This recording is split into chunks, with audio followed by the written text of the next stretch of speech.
Yo, when the torches are lit and the drawbridge is down, tabletop junkies in your YouTube town. Grab your dice and your blade, prepare for raids. We crusading through castles like troll lords made. Step into the keep where the shadows grow deep. Junkies running modules that'll rob your sleep. From Gaxmore ghosts to goblin hordes, he's flipping them pages like a wizard with chords. Ain't no 5th edition fluff in his gait. He's rocking siege engine, old school fate, with the fighter rogue cleric mage in tow. Every challenge is lethal, every plot line's pro. Tabletop junkie rolling them saves, kicking it old school with Castles and Crusades. Siege engine ready, foes beware. He's streaming on YouTube with that vintage flair. No feats, just grit, no bloated design. Just grit and a torchlight and a treasure to find. Troll lord vibes, let the legends be told. It's that hardcore fantasy, brave and bold. No dragons on leashes, they bite and they burn. And that lick in the tower, yeah, it's Junkie's turn. Roll a D20, beat the CL, or meet your fate at the bottom of a cursed old well. We got maps like scrolls, got traps like doom. Every hallway etched like a roomed up tomb. He's a CK keeper, you better respect. When he lifts that screen, it's a TPK check. He's not playing for clout, he's building a saga. Steel meets soul in this troll lord drama. It ain't about min-max or optimized build. It's the tale you remember, the world that he builds. Tabletop junkie, banner held high, with castles and crusades he's reaching the sky.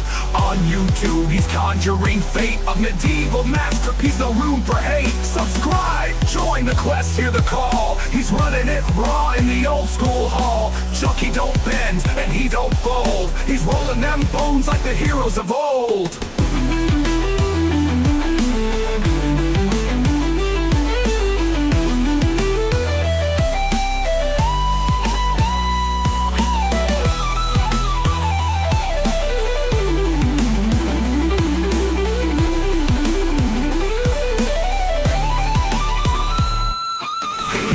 Junkie rolling them saves, kicking it old school with Castles and Crusades. Siege engine ready, foes beware. He's streaming on YouTube with that vintage flair. No feats, just grit, no bloated design. Just grit and a torchlight and a treasure to find. Troll lord vibes, let the legends be told. It's that hardcore fantasy, brave and bold. No dragons on leashes, they bite and they burn. And that lick in the tower, yeah, it's Junkie's turn. Roll a D20, beat the CL, or meet your fate at the bottom of a cursed old well. We got maps like scrolls, got traps like doom. Every hallway etched like a roomed up tomb. He's a CK keeper, you better respect. When he lifts that screen, it's a TPK check. He's not playing for clout, he's building a saga. Steel meets soul in this troll lord drama. It ain't about min-max or optimized builds. It's the tale you remember, the world that he builds. It's the tale you remember! Tabletop junkie, banner held high, with castles and crusades he's reaching the sky.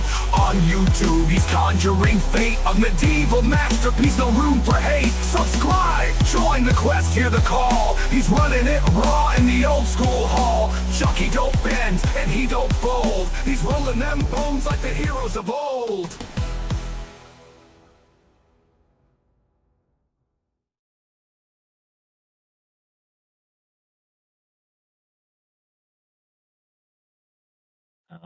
That's not what you're going to start with. There we go. My microphone's here. Cool. Awesome. All right. It's going to get crazy up in here. So let's get it crazy. Where did we leave off at? Did we stop when you guys slayed a spider and stole its fang for the venom and venom pouches? Yes. Okay, good. Because you guys actually took a nap. We're going to say it was a long rest. We don't really do short rest or long rest, but you guys slept for at least 8 hours, so that way, Chris, you can get your spells back. And as well as, refreshing the spell slots. You guys harvest spider meat, if that's even a thing for giant spiders. So How many health points? Harvest spider silk. So we're going to put you around room 66. Room number 66. How many health points do we get back? What's up? How many health points do we get back? Just one. Just one. You only get... Could we pause? No, What? go ahead. What? I was going to say, could we possibly maybe also take the spider silk as well? You could. And spider silk could possibly be in a creative way, could possibly be used as well as to, well, you know, basically patching people up. I know. I kind of created. I kind of made the suggestion when you in another game. It was the same game, yeah. Well, it was Castles and Crusades, but it wasn't. I think it was actually Chronicles of Paramoor. It was with your. It was. It with, was. I was listening. I was. Afar. I was. Yeah. No, I was listening because I was working. And I was listening, so I made the suggestion in the chat. I love Tamura's thing. How many hit points do we get back? I don't know. How many spell slots your cleric's got? I love that. I love that. Unfortunately, unless through means of healing, and as long as you only do a 24-hour rest, it's only 1 hit point. If you rest for 7 days, after you'll get back 7 hit points at the end of the 7th day, and then at the start at the end of the 8th day, you'll get I believe it's 2 hit points.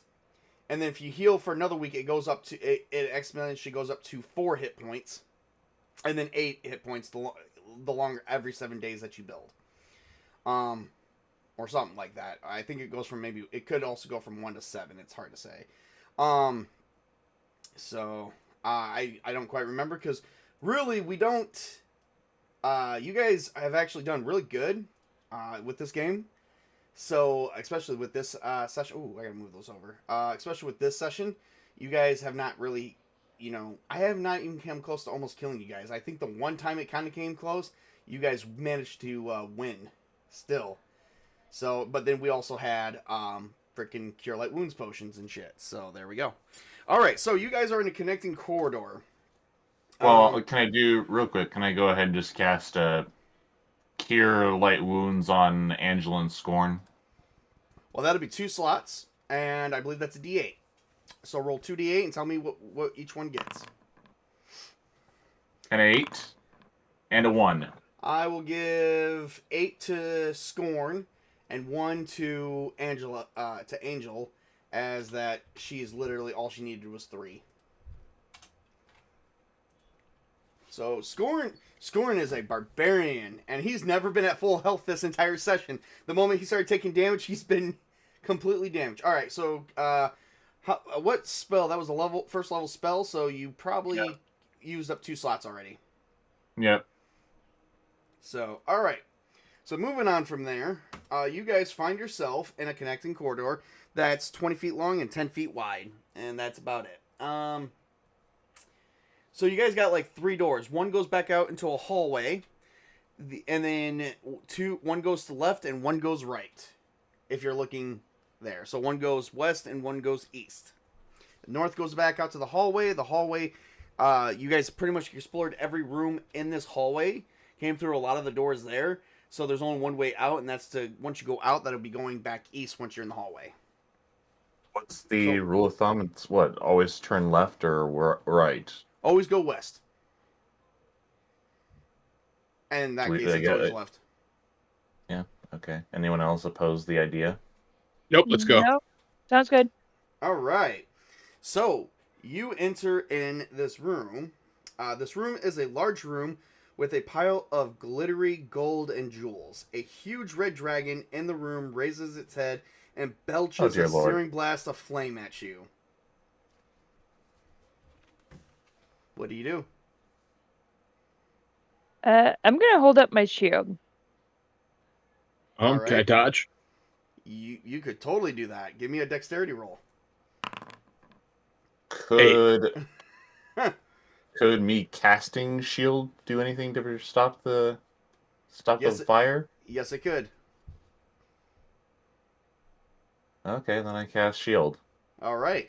As you do that, a white light flashes, and you find yourself still in the room, but the dragon is disappeared, and yeah.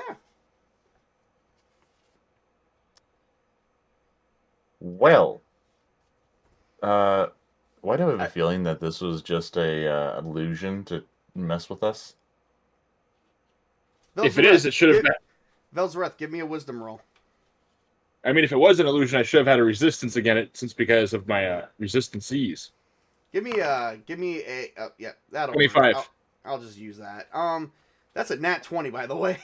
I think I needed it to be intelligence, but I'll still count it as a nat 20, so it doesn't matter. Velzareth, you know for a fact that it was an illusion. And yet It he was? still dodged out of the way. Well, look, that was a swift that was a action. fumble. Yeah. The DM forgot that my character's class has illusion resistances. Actually, no, I didn't. You didn't. No. Story trumps rules.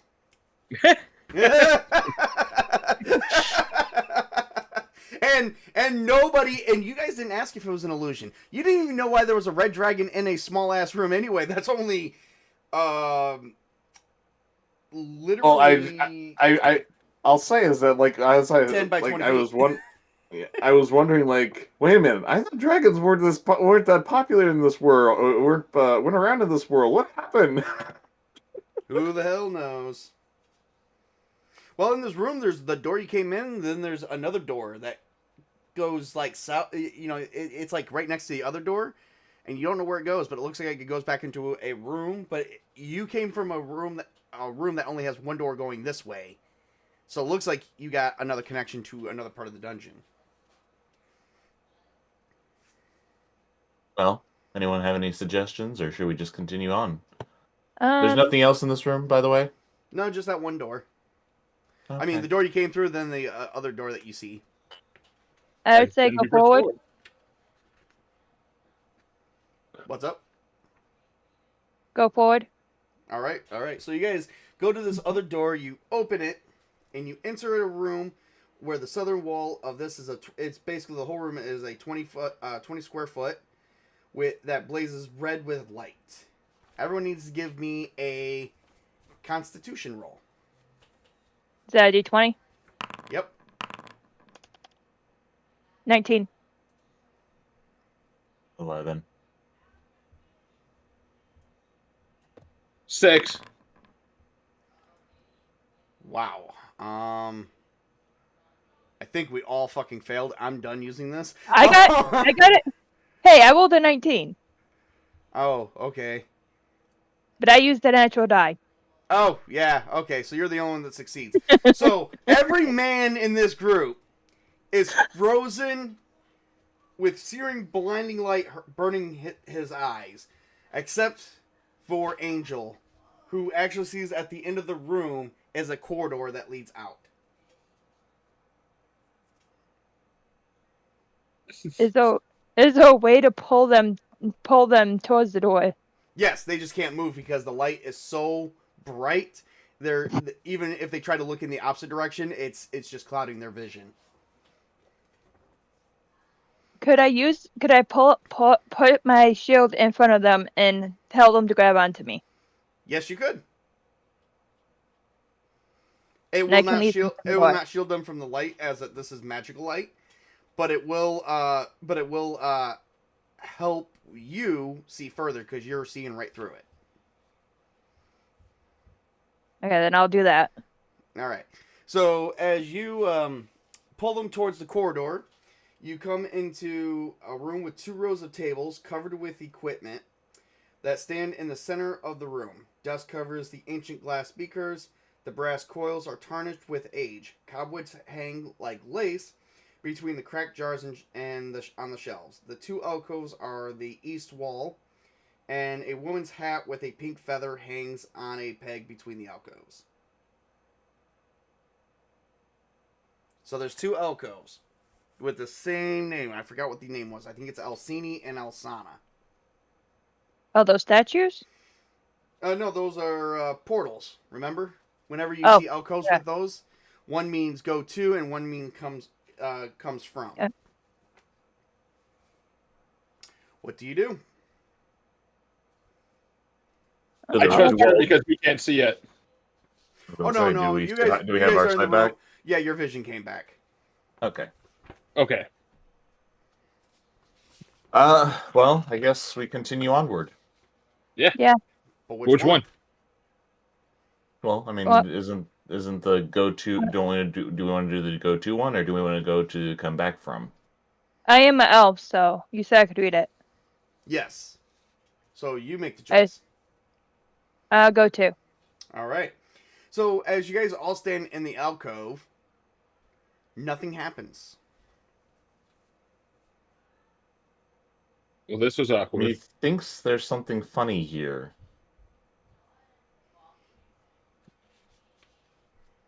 Remember, in between the two alcoves is a hat, pink hat, or a hat with a pink feather. How about if I'll put on the hat and then we try again. All right. So you put on the hat and you stand in the alcove, and then you find yourself in another location. Let's see here. What location would this have gone to? I don't think I had it written down. Could I possibly cast Detect Magic on the hat? Yes. When you come back, give me 1 second. I gotta look at my notes real quick. Yeah, when I describe what's next in the room. Okay. I forgot to write down which room this was supposed to go to. I have it in my original notes. I just gotta find it. Bum, bum. The dice roll on the foundry started failing me too much. That's why I started using dice. Yeah, that's kind of where I'm going with that. Like, I had one roll and it was already shitty, and I'm like, no. My first roll was pretty good.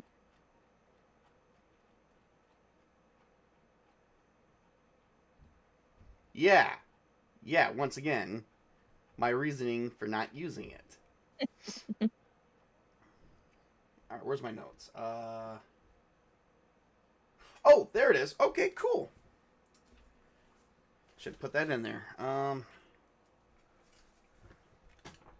write that down here. You guys find yourself. Let me flip to the pages here. Oh Lord. This one was a pretty good one. All right, now you find yourselves. Nope, I gotta keep going.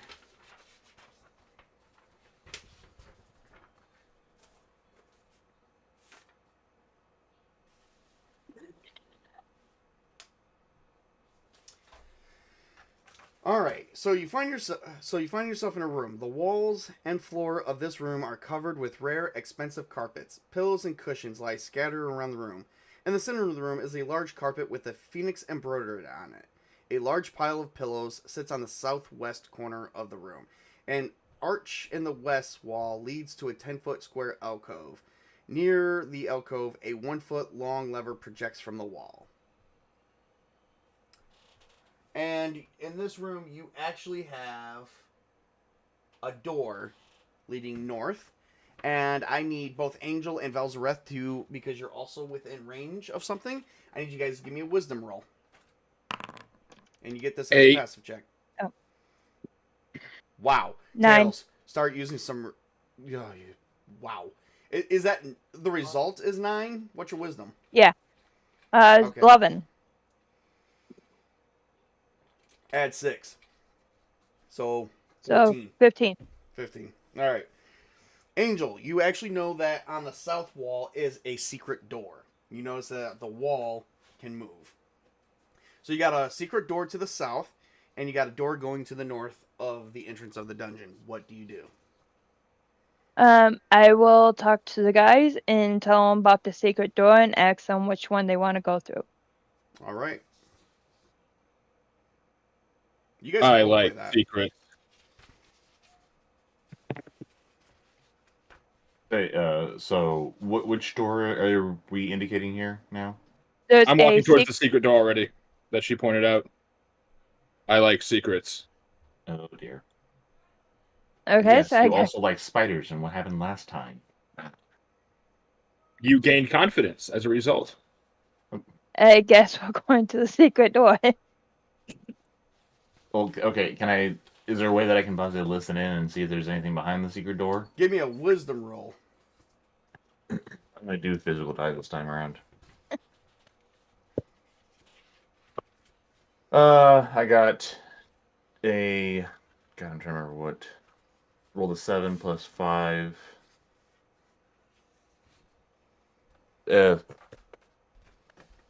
12, and it's a prime. Well, you hear nothing on that other side of the door. Okay. Can I check? Can I check for traps? You do that. Give me a dexterity roll.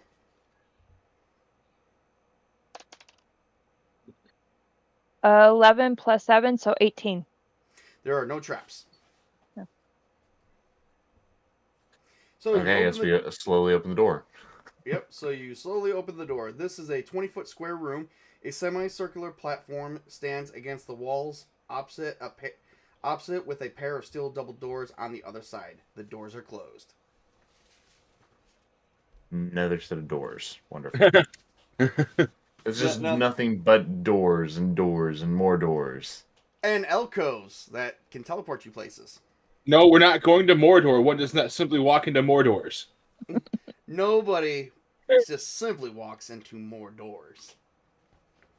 No, you have to actually first open them. Then you can walk through the doorway. You know, this probably is a bad time to mention this, just to side stream this, but more doors into Mordor. That's probably a bad time. Vox Machina had a really bad time with doors. Oh, jeez. Okay, I guess another the- listen in on the door and see if there's anyone behind it. All right, give me a wisdom roll. Can I investigate the room? Absolutely. What do you want me to roll for that one? 19. You hear nothing, and Tails, give me a wisdom roll. Okay. I got plus 0, so I got 13. All right. And is your wisdom prime or not?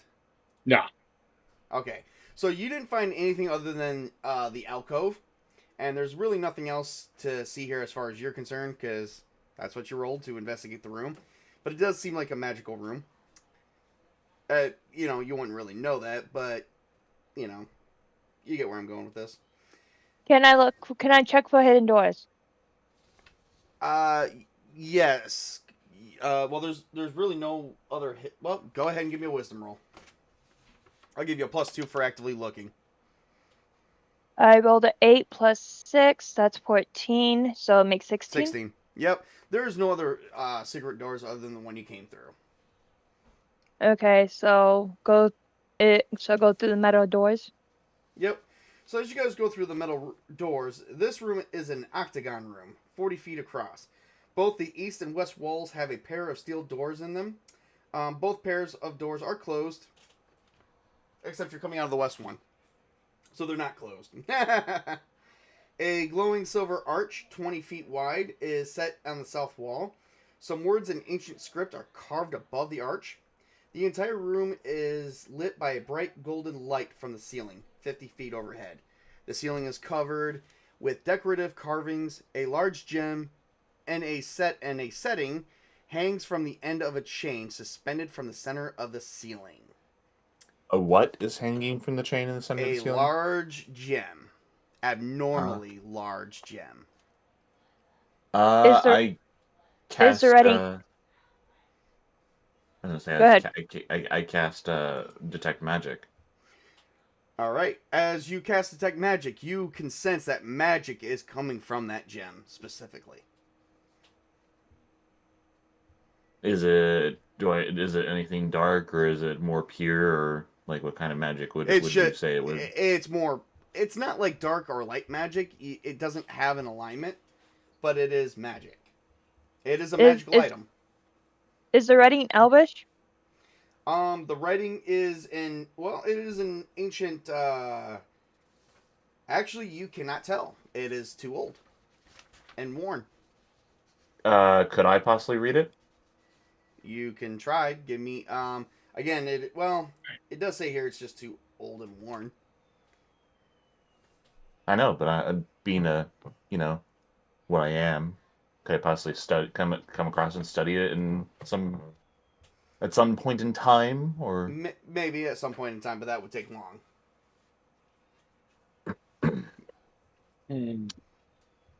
So anyway, magical gem. darn. So it's just hanging by a chain in the center of the room. There's nothing else. And if I go up and reach is it easy for me to grab, or is it going to be having one of you guys having to grab It's 50 feet in the air. it? Okay, I can't reach it. Could I throw my dagger at it, like the chain with the dagger? You could totally do that. Give me an attack roll. Ranged attack. Yes. I'm not gonna use this. I got a 7. I don't even know how I got a 7. Okay, no, for real. Nat one? No, hang on. Is this thing bugged? Because we've been getting nothing but ones. You got a 1 in that. Yeah, I'm gonna allow you to re-roll that because no, just use some dice, Tails. Seriously, use some dice. Okay. There we go. And Jack Yes. McCarthy says, "I cast detect bad choices." Okay, I got 21. 15 plus 6. Yeah, 21. And it's Okay, prime. all right. Give me your dagger damage. What do you got for a dagger? Greater expert dagger. Ho. So if I remember correctly, that's 1d4 plus 2. Yep. Okay, here we go. I got 4. 6. I'm gonna count it as an 8. You hit the chain, and you see sparks fly, but it didn't really do much. And give me a percentile roll. Okay. Roll low. Yep. I got it looks like 21. A 21? Okay, the dagger's not stuck, so it does fall to the ground. Oh yeah. Could I do apprentice bolt and probably shoot it down? Hell yeah, you could totally do that. Give me a ranged attack. My D20, right? Yes. 11. And I'll... Rolled an 11, I should say. Okay, give me 1 second. And that'll be range. Your princess bolt that you use, you missed it because the chain was still spinning after the dagger hit it. Darn. Scorn will get that. I'll throw my... what am I carrying with me? I forgot what Scorn has on him. Don't you have like a sword? I have an expert bastard sword, sir. I will throw my sword. I'm really bad at this, guy, so let's hope I don't get a nat 1. I'm going to like. I'm gonna just hold my hands up. Hold it, and I just walk out of the room and just kind of poke my head out from behind the door. I just want to address that we're a terrible party. We've gone through how many loot piles and we haven't updated our equipment at all or helped each other find better gear. I haven't generated any loot for you. You just have a lot of loot piles. So he throws his bastard sword. He's like, ugh! And the thing just twirls in the air and hits the chain. And let's see here. I'm going to roll a percentile and see if it gets stuck.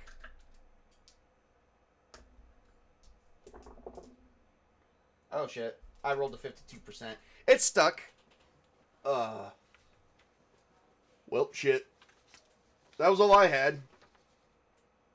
Hey, why don't we throw the halfling?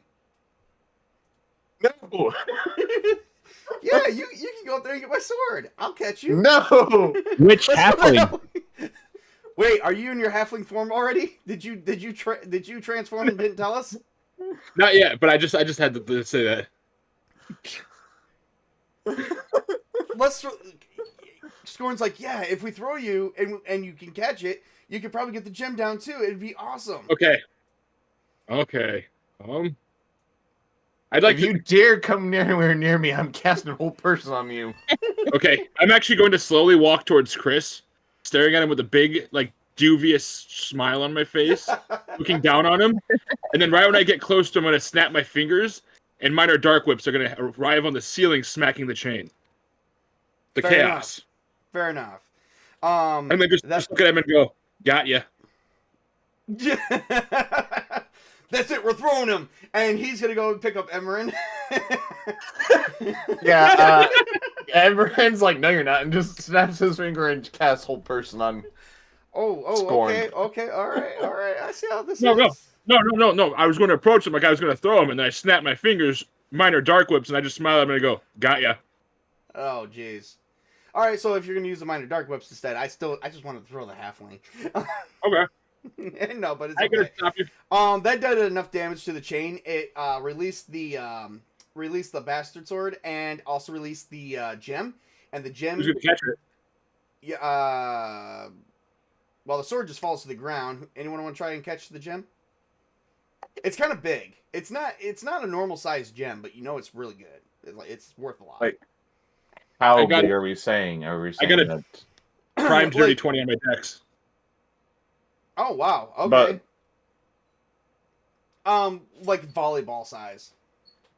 Yeah. Like for you, it'd probably be a little bit bigger than a volleyball.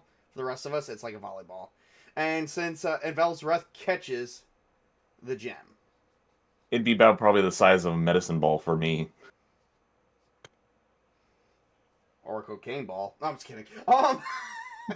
Cane ball. A What? big one.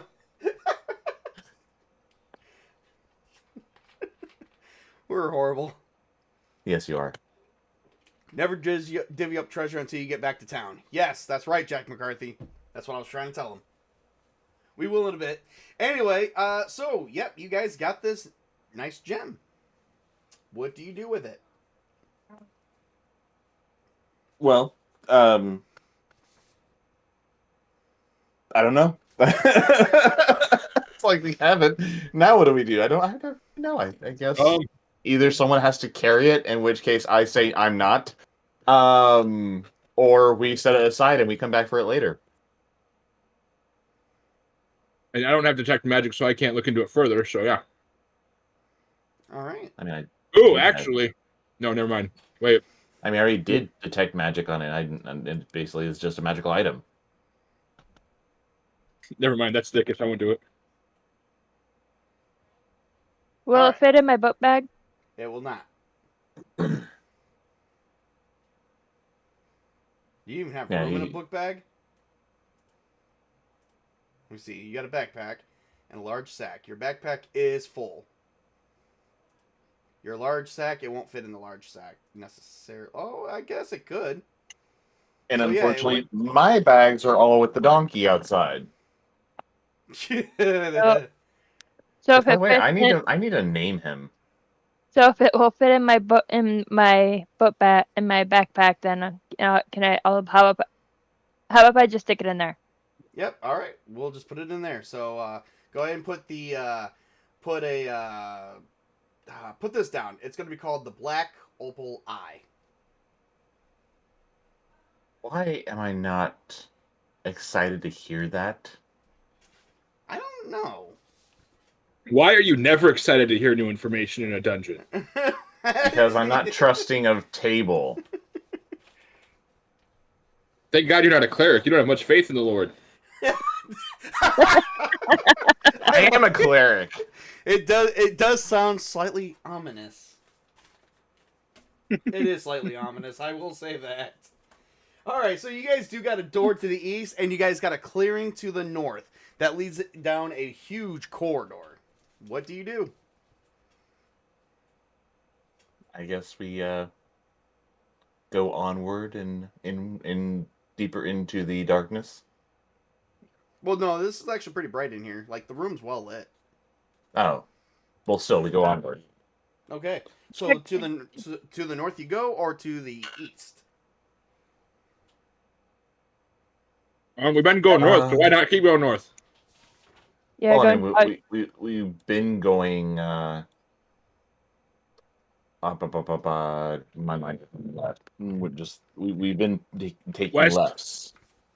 Right. There's no. Well, okay. So left would essentially, if you're facing the other door, it would be north. So yep. All right. So you guys go north into another corridor, and this one's kind of large. Beside- And you guys can go. You guys do come into the center of the room, which it looks like if you go left, you go into another door. If you go straight, it goes down further into another opening. And then you can go right into another door. There is a lot of doors. is there anything inside this room? Well, so this is so far about 20 square foot of this room is bathed in a softened glow light, glowing about 15 foot wide. Silver arches open through the north and south walls. A pair of ornate bronze doors stands in the center of the east wall, and a pair of steel doors carved with similar decorations is set into the west wall.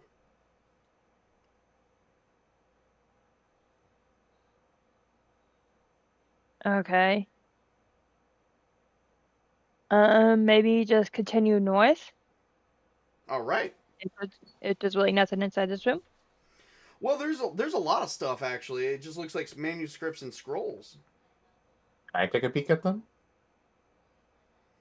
All right. So as you take a peek at them, you do see that one is a map of this area, and it looks like you got a couple rooms. Three of the rooms that you seen. One looks like is one that you came out of, and it says treasure room, and it also says arch teleporter.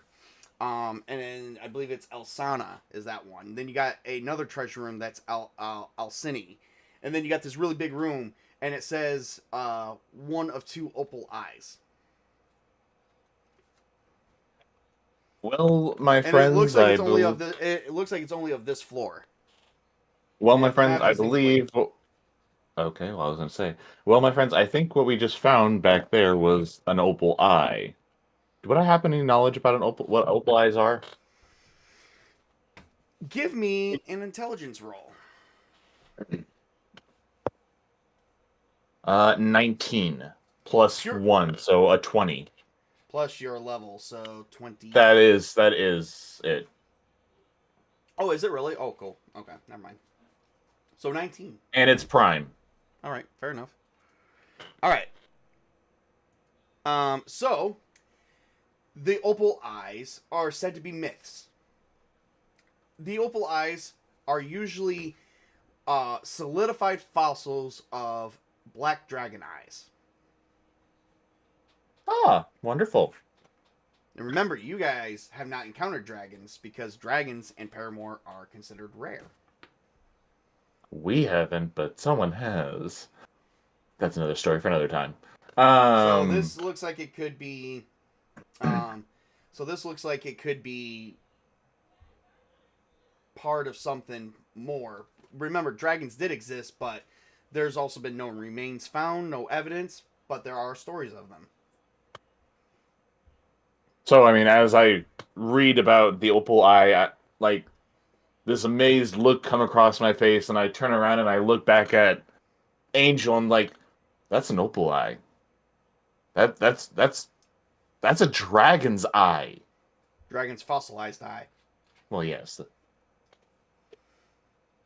So We haven't. There's been no record of a dragon in centuries.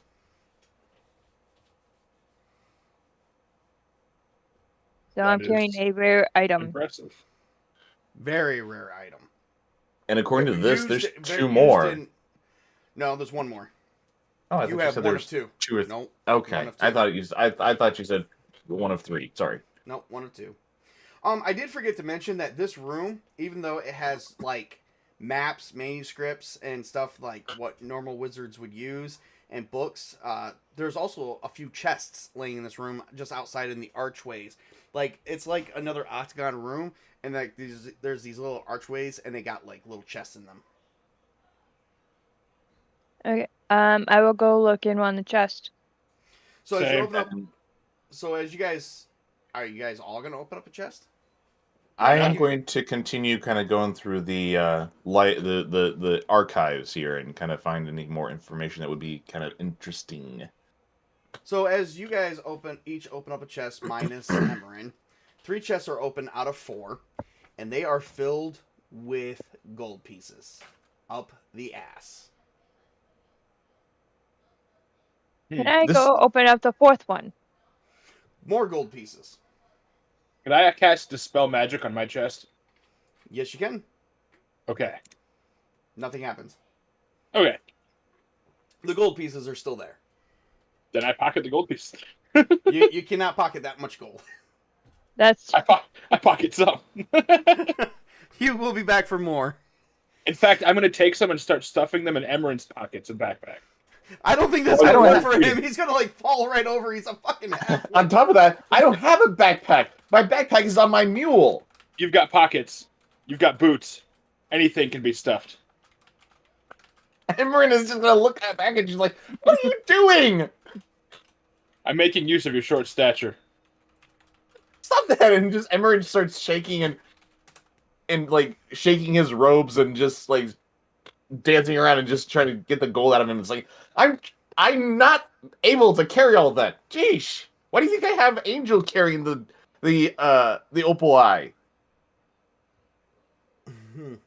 I'm going to give you guys this. This is what I'm going to allow you guys to have. Each chest holds exactly 50,000 gold pieces each. Okay. Let me tell you how much that will mess up your encumbrance value.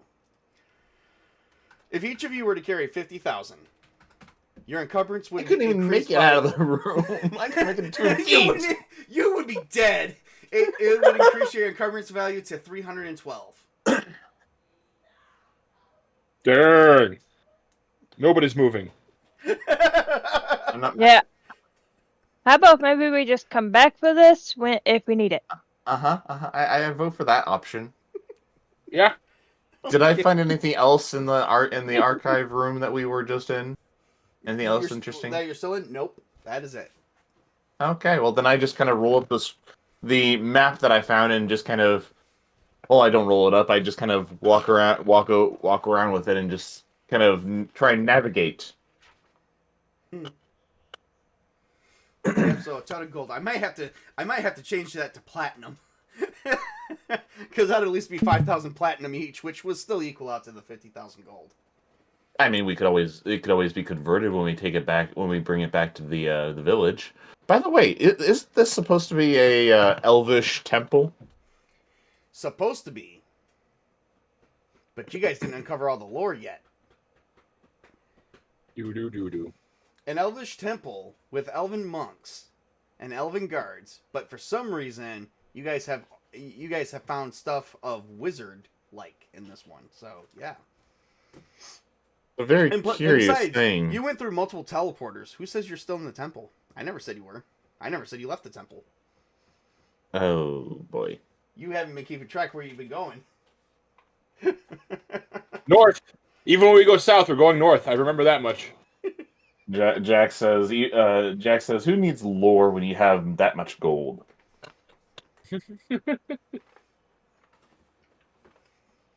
Well, you would if you need to get out. Embryon has the map, so I think he should pick that direction. No, correction. He has a map to this level only, and only It's at least covers up the something, rooms, though. and it's incomplete. Oh no. I'll give you that.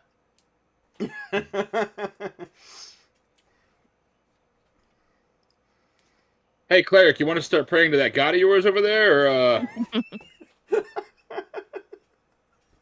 I don't know. Could I possibly pray and see if anything happens from one of the three gods that I worship? Yeah, if you guys want to take a minute break. As a matter of fact, we've been playing for 45 minutes. I got to use the restroom. So while your character's doing that, and while you're doing that, we're going to take a minute break, and we'll be back in give me about 2 to 3 minutes. I'll consult a mirror then.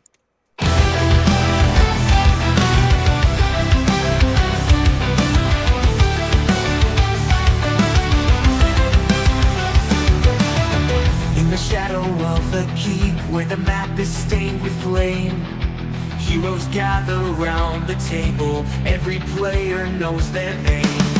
There's a rolling like thunder, the call to arms is clear.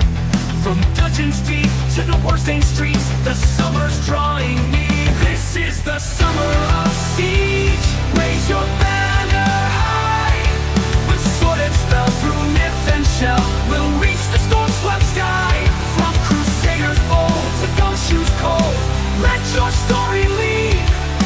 Grab your friends and light the torch. This is the summer of siege. This is the summer of siege.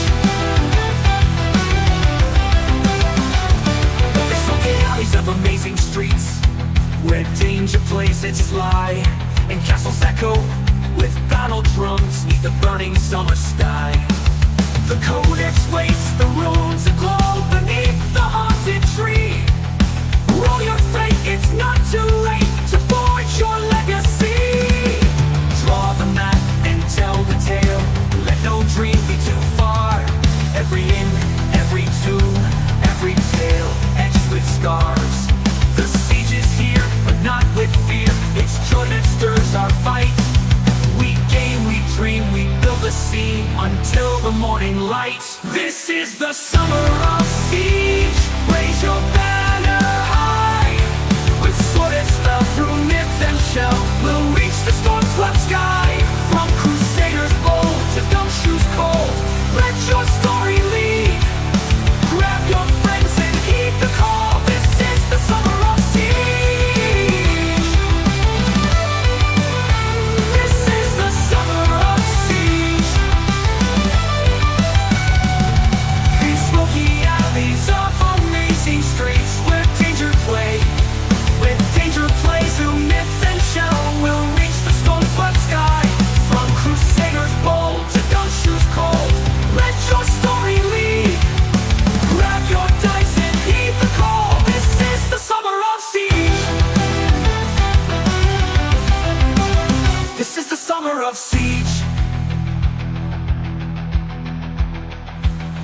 So tell your tale and cast your die. Let no dream be too far. Envy in every tomb, every tale edged with scars.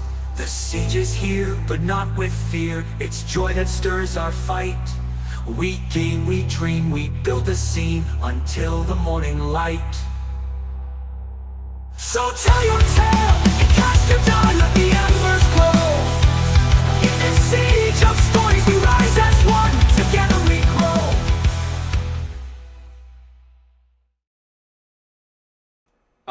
Of which way?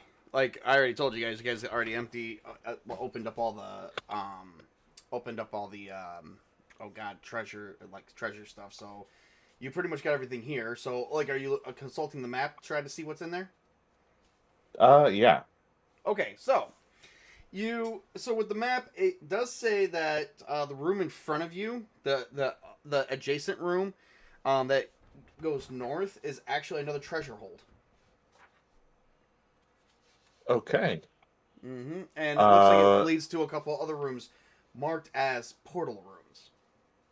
Okay, and the map to the what does the map say about the other two doors? Actually, that's what they say. There are there's portals on the other end of the doors, and one says it's a well.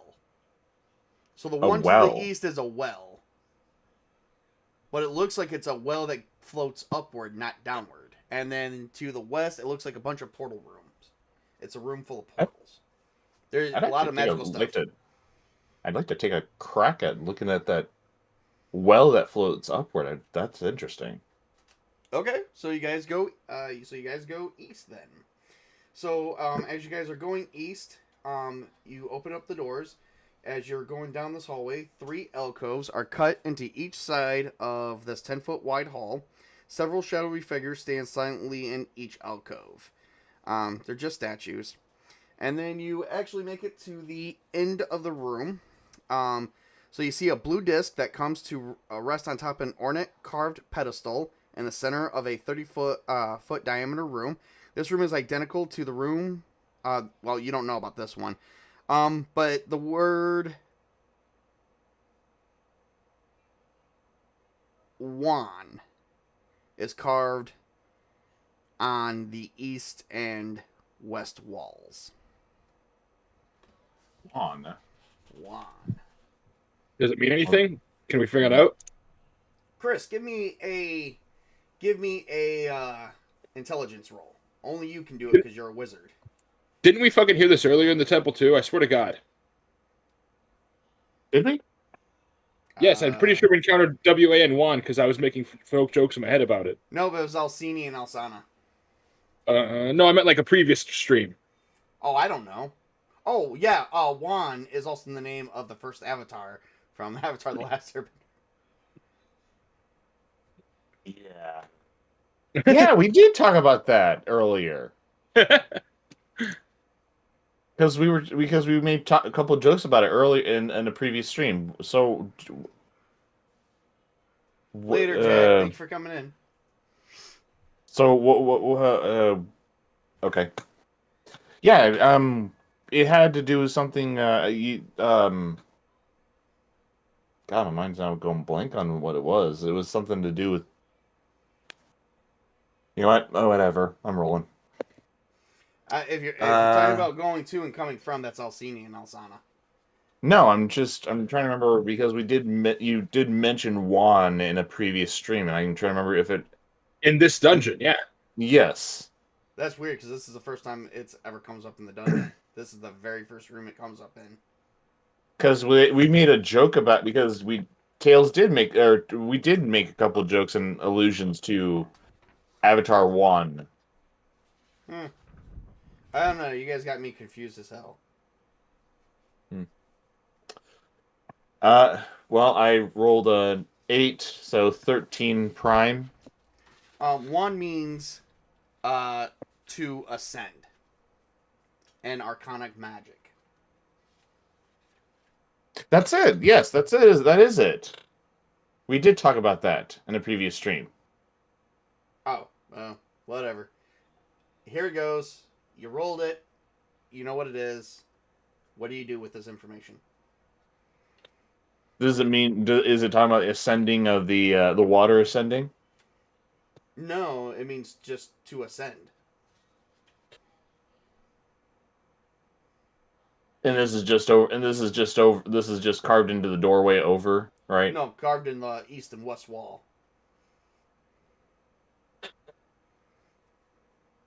Well, gentlemen and lady, what do you think? I don't know. Do you want to ascend the dungeon or descend further into it?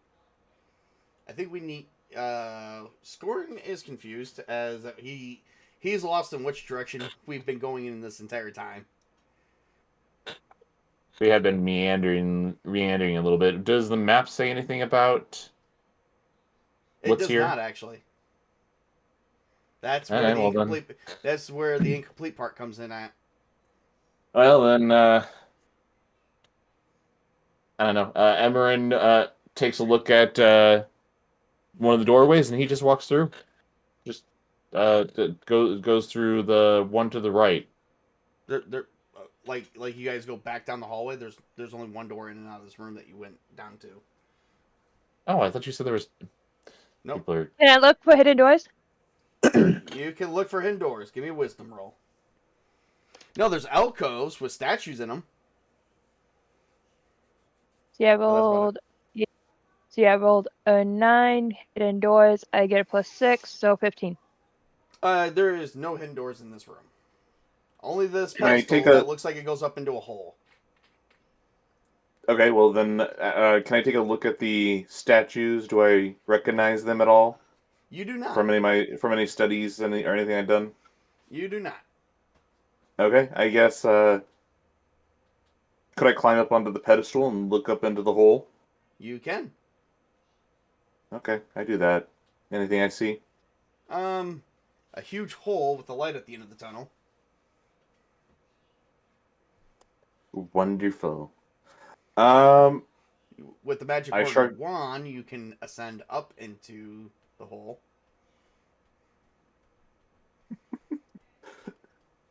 Okay, well then I utter the word "wan." All right. Is anyone else on the pedestal with him, or is he doing this by himself? I'll go with him. All right. Scorn is just kind of shocked and looking as you guys ascend up into another part of the dungeon. I'm assuming with Tails' silence, he's holding his silence because he's just seeing what's gonna happen.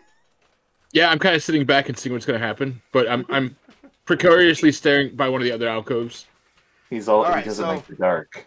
The dark So the burns. pedestal, as it ascends, you notice it doesn't even leave a divot of where it sits at, but it looks like it hasn't been moved in a while because all the dust in that location has been just covered up, or like around it, but not where the pedestal is. And so you guys ascend. It takes about a minute because you guys send about 1,000 feet into the air before coming to a stop.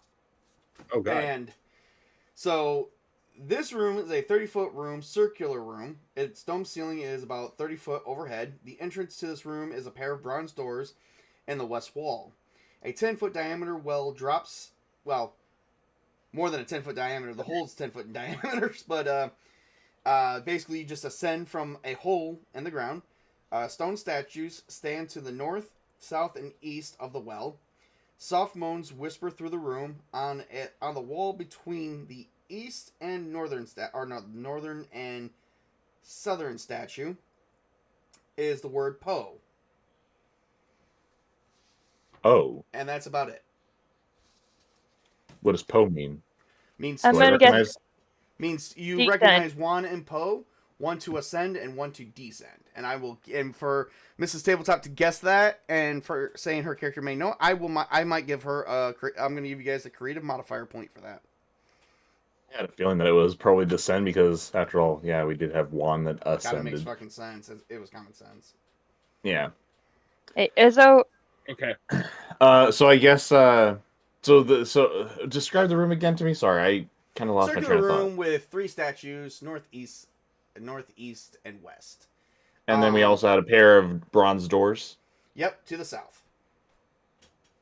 Okay, well, I step off the platform and I motion for Angela to step off the platform and I just look at the pedestal and I say, Poe. And how long does it take me to get up there? The platform does not descend. Well, shoot, Angela, I think we separated ourselves from them. Izzo, Look, wait a second. Izzo, I'm way to waiting- send a message down to them. I said after I didn't hear any screaming, I stepped on mine. I don't know how long it takes for it to go up there, but There was just the one pedestal. No, it's just one pedestal. It has to be descended Oh. down. It has to be descended downward. Does it require me to be on the pedestal to and out of the word in order for it to descend? I have no clue. Well, then I give it a shot and I step on the pedestal and I look down and I say Poe. All right. Is Angel on the pedestal with you? Yeah. Okay. And you guys start to descend right back down into the well, and it takes a few minutes because you guys are going well over 1,000 feet, and you guys finally descend. But before you is Velzareth and Scorn. So what's going on? What's it like up there? 3 large statues and a set of bronze double doors. Okay. Shall we go and see what's through the doors, or shall we go back? And Emerin kind of just gestures back where we came from. Well, it's up to you guys. I'm just tagging along. I'm the muscle. Yes, you I'm not very.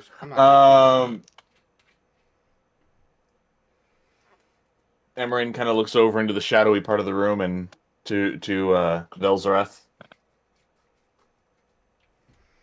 I was waiting to get on the platform, so I'm obviously going to get back on the platform. All right. So everyone's getting on the platform. We all go back up. Yep. All right, Juan. And you guys ascend back up into the upper room, and you got a pair of bronze doors in front of you. Do I recognize the statues at all? No, the statues are pretty much the same everywhere. Some of them you've seen statues. You've seen various statues. One of a wizard, many of dwarves, and many of elves. And it seems like these statues are starting to become, and now you're starting to see some recognizable statues, possibly due to decay and wear and tear through the ages. It's probably been centuries long before anyone's been here. Given the fact that you also found a black opal, what is a jewel that is called a black opal eye, which is, to your knowledge, when you identified it, it is only supposed to be a myth. Dragon Eye. Right, and it's only supposed to be a myth. You now have evidence that dragons at one point in time did exist. For a temple that's supposed to be dedicated for elves, there's a lot of non-elvish things around here. Yeah, you noticed that, didn't you? Yeah, just a little. Just a And it's just not a- really dedicated to little bit. elves. It's just an elven land. Yeah. If you're still in elven land, remember you went through many doors and you went through portals. Yes, but we don't know if those we probably don't know if those portals even sent us to another land or if we're still in the portal or the temple. So I guess Yeah, I guess listen in on the door, on the bronze door, see if there's any listen through the cracks. Give me a wisdom roll.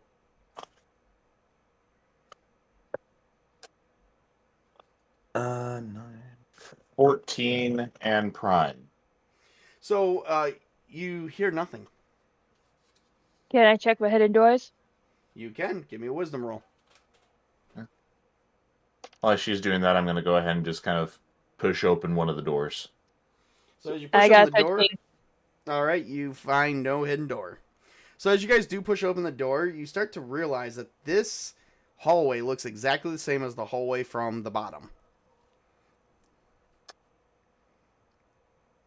I feel like deja vu. Yeah. All right, so as you guys go down the do. hallway, you guys come to another door. More doors. More doors. This is the doors doors? adventure. How many doors does this temple have? It's a huge ass fucking temple. It has a lot of doors. This is the temple of doors. Pretty much is. Okay. So we go through the. Go ahead and through go the next through set? them. Yeah. Go ahead and All go right. through them. So as you guys enter into another hallway, and you see it. In this hallway goes south, north, and west. So it's no doors, but it's just hallways going off in these directions. Now it's just directional hallways. Yes. How far do we see down the hallways? Looks like if you go north, you see that it turns off into a corner. If you go south, it looks like that also turns off into another corner, opposite corner of the first one. So one corner goes east, the other corner goes west, and then if you go straight, it looks like you come into another room.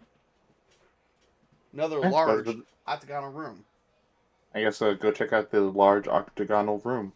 Yeah. And you remember, and when you went into the octagonal room, it is the same octagonal room. You start to recognize.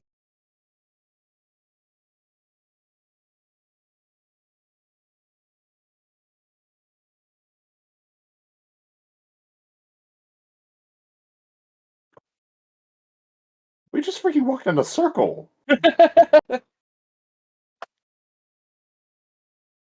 We're back at the beginning.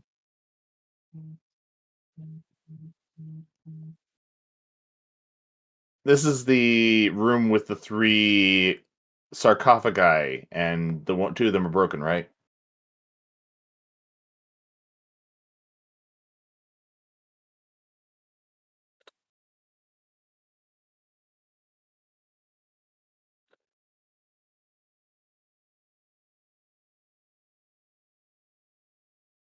Okay, my curiosity's peaked, and so I'm gonna go back. Has anyone heard me this entire time? I've heard you were talking Yeah, about Has the anyone, stream. has anyone in chat heard me this entire time? Yes, I can hear you. No, I meant audience-wise. I know. I just turned on the audio so I could hear you. Yeah. Okay. Say a word. No. Fuck, we were just muted for like the last 15 minutes. Oh. They didn't hear a word I said. They could hear you, but I could hear myself. No, they could hear you guys. They just couldn't hear me. Oh. Apparently I didn't Well, unmute this- my mic or something. I don't know. Nice. Maybe that's it. Well- I don't know. Jack didn't say anything when he was here. Maybe you flipped something on by accident.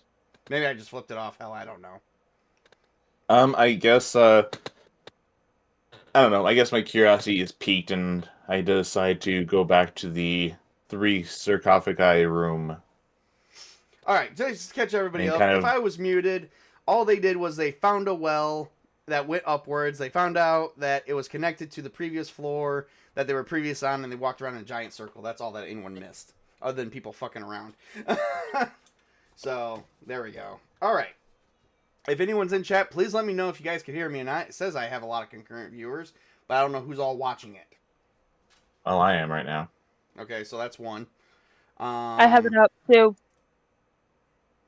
Okay, so that's two. I have it So up. there's a third one. Tails, you got it up? Are we all Yeah. up here? Oh, okay. Yeah, So then, I'm here. no. I meant, did you are you the other person watching as well, or is there like a crazy person who's just lurking? Maybe lurker. Maybe, I don't know. Anyway, just okay. All right. Sorry about that. Sorry about the crazy joke. Just got to poke some fun. All right. So I think yeah, we that just third walked person around is a bit- possibly you. maybe no, because I'm not. I don't have it up. I mean, I But only you have it still up for the have. panel. I don't know. Would it count your viewing on It OBS as might. being part of it? It might. I don't know. That's a good question. All right. Anyway, back to what we were saying. Okay. So yeah. So you guys just I'm walked gonna- around a gigantic circle. I'm gonna go back and I'm gonna take a look at the book in the room with the 3 sarcophagi. Okay. So you go back to the room with the 3 sarcophagi, and you're gonna take a look at the book, which is here we go. Here we go. So you take a look at the book, Chris. As you're looking at the book, Yeah. what do you do with it? You see the book and quill. Well, I'm gonna go ahead and just cast detect magic on it. All right. You cast detect magic, and it is clearly magical. All right. I go ahead and I crack it open and let it fall. Let it. Is it sitting on a pedestal? It is sitting on a pedestal. Okay. Well, then I'll crack it open and let it flop open on the pedestal. All right. It is open on the pedestal. What's the writing? That's what I was. There is no writing on the inside. The pages are blank. Nothing. Nothing. So I guess I flipped through several pages. Nothing. The whole book is blank. Oh, this is strange. I look back at Velzerath because, I mean, obviously he's a fellow magic user, and I kind of nod towards the book and says, "What do you think?" Oh, should I wisdom it? Intelligence it? What do you want me to do, DM? What are you trying to do? I'm gonna maybe see if there's something I can do. Investigate the book, I guess. All right, give me a wisdom roll. Okay. I got 14. 14. And with you, let's see here. Give me 1 second. I'll go ahead and I'll do rack my brain while he's racking his. All right. So for Velzereth, he couldn't come up with anything. He's not sure why the book is blank and with a quill. I got 17 prime. All right. And that's wisdom, correct? Yes. So as you don't have any proof of it, but it could be an ancient magical book. One that you heard about, the Book of Years and Scribberton.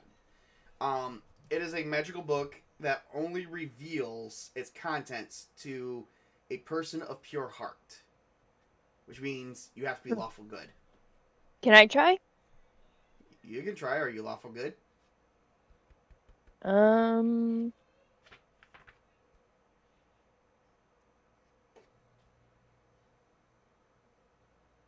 It's Where under is that? disposition. I don't think you filled it in. I don't have one. Well, you can say you're lawful good since you're kind of acting lawful good. I'll let it flow. Okay. So we'll roll with them. Yep. You don't need to roll anything. Oh. As you touch the book, words begin to form, and a story forms on the first page, kind of like in Harry Potter. And this is Just what the book. No starts evil to read. spirits possessing it. Oh, I don't know. That's for you guys to deduce.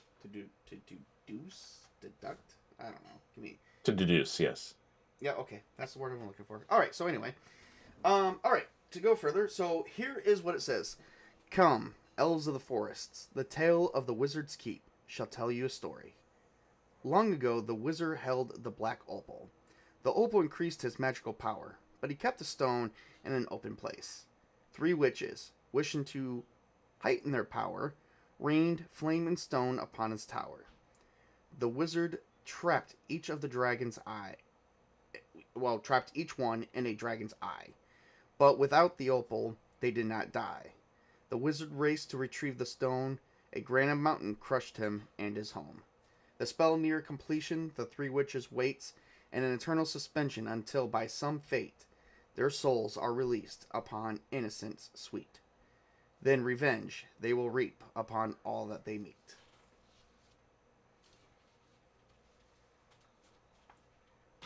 So is this an Elvish for her to read only, or is the rest of it too?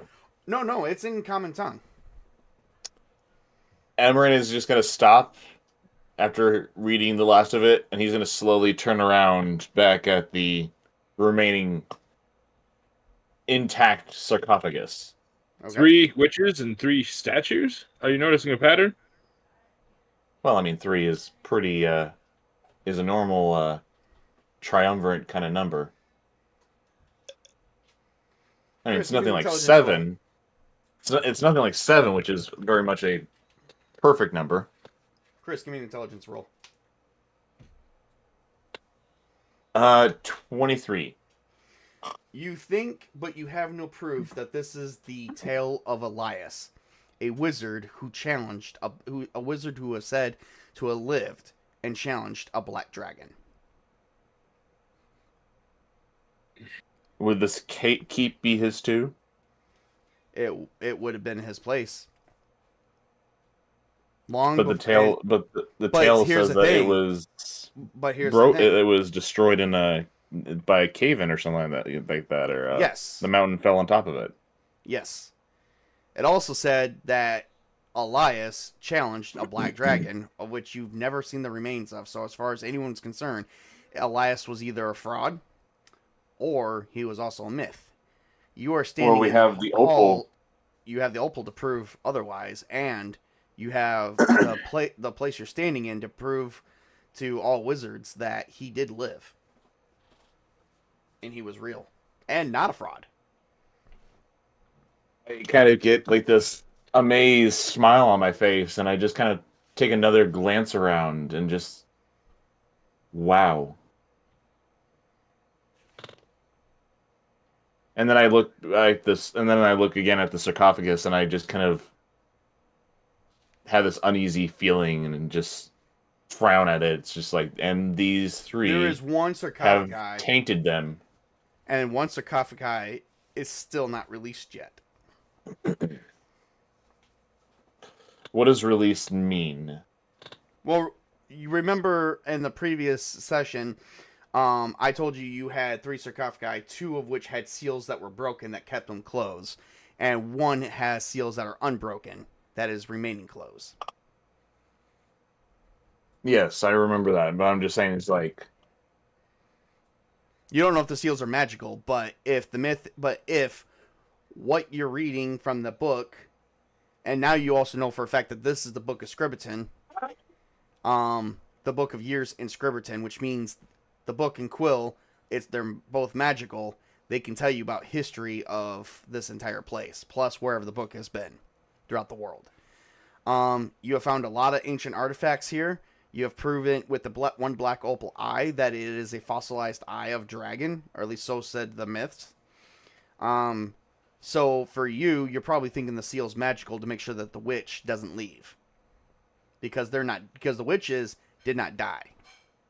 well, 2 of them have been released. And where have they been this entire time? That's the one thing that I'm kind of iffy about.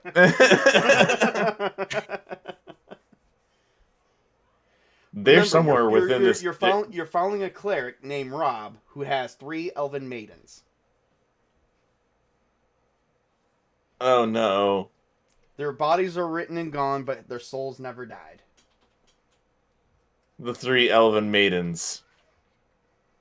We did a good job rescuing them. Wait, if they're free and this is locked, then who's in there? That means, well, whoever is coming for that one sarcophagi to release the person in it, or at least release the soul that could be trapped in it, they haven't done it yet, which means you guys are ahead of them. Is there a way to destroy the sarcophagi without releasing? There's not, as far as you would know as a wizard, destroying the seals would release the soul. Is there a way to maintain the seal but destroy what's inside? I have first off, boss man, I didn't get my character leveled up before this session. But second off, I totally forgot that he leveled up. But we'll get to that.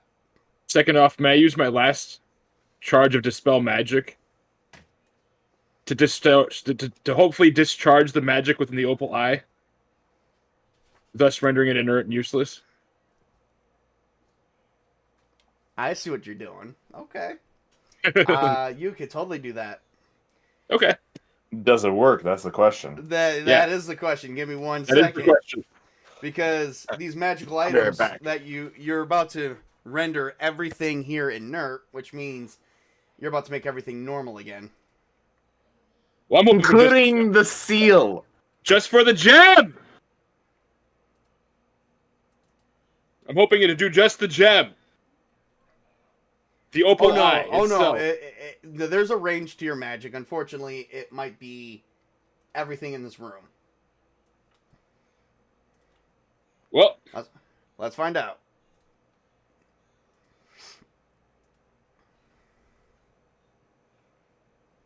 And I will take the gem out of my bag and give it to him. All right. So dispel magic. It's going to be 150 foot radius. So everything within 150 feet. hang on. Let me console my dice about this quick. Odd I do it. Even we ballin'. We ballin'.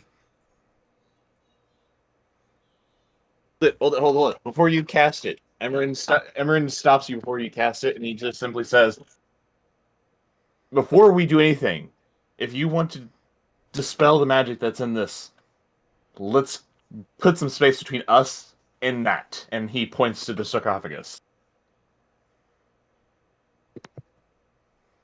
Okay.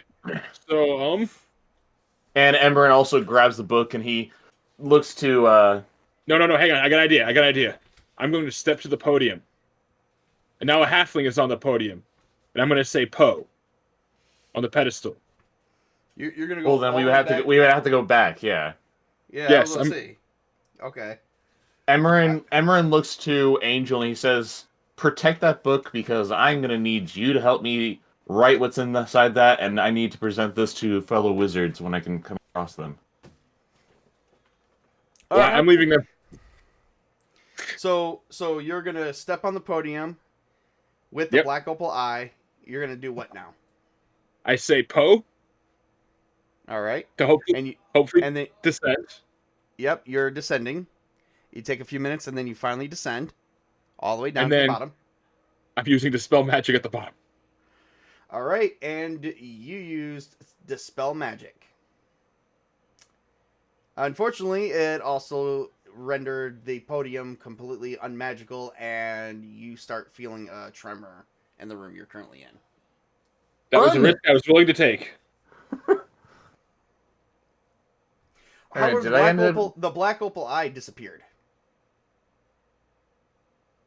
Huh. Well, yep, I'm going to run. Well, you're down at the bottom floor. Or am I? You're still at the bottom floor. Who did Emran go with you, or is the party separated? Well, I thought one tiefling stepped on the podium, so... Or one halfling stepped on the podium. Did Emran join me? I don't know. You said you dragged me along with you. Okay, so he's out. So you two are down there. Scorn and Angel are up top. Stop. I look up and I says, "Throw down the silk." Oh, well, hold on. Would the silk even reach us? 1,000 feet? No. Darn. Okay, we run in the other direction, and hopefully we find a portal door that will take us anywhere close to them. All right. Well, let's see here. Let's see. Well, you remember for a room from the south that there was a portal room that went to. You found two of them.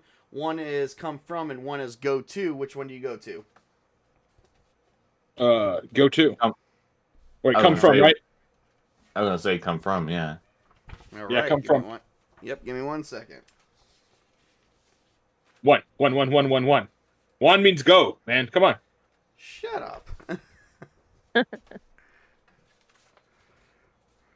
Wow, that was freaking awesome. You guys did a great job. That was very creative. I like that. Now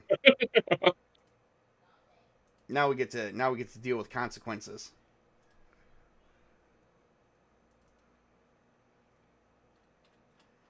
There's still another eye, though. That's right. There's still another eye. Yep. hmm But even if they catch us, they don't have the one that we had. That's what matters most.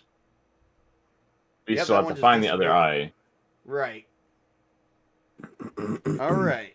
So you guys went to the room that means go to or come from, and so you find yourself in a strange room. Not a room that you ever recognize. This is a circular room that is 30 feet in diameter, with a dome ceiling that is 30 feet above the floor. 3 10-foot wide alcoves are set to north, west, and south walls. 3 20-foot tall stone statues stand in front of each alcove around the smaller statue in the center of the room. All the statues are carved dragon heads on long necks. Gems in the right eyes of the southern and northern statues glow with dim blue light.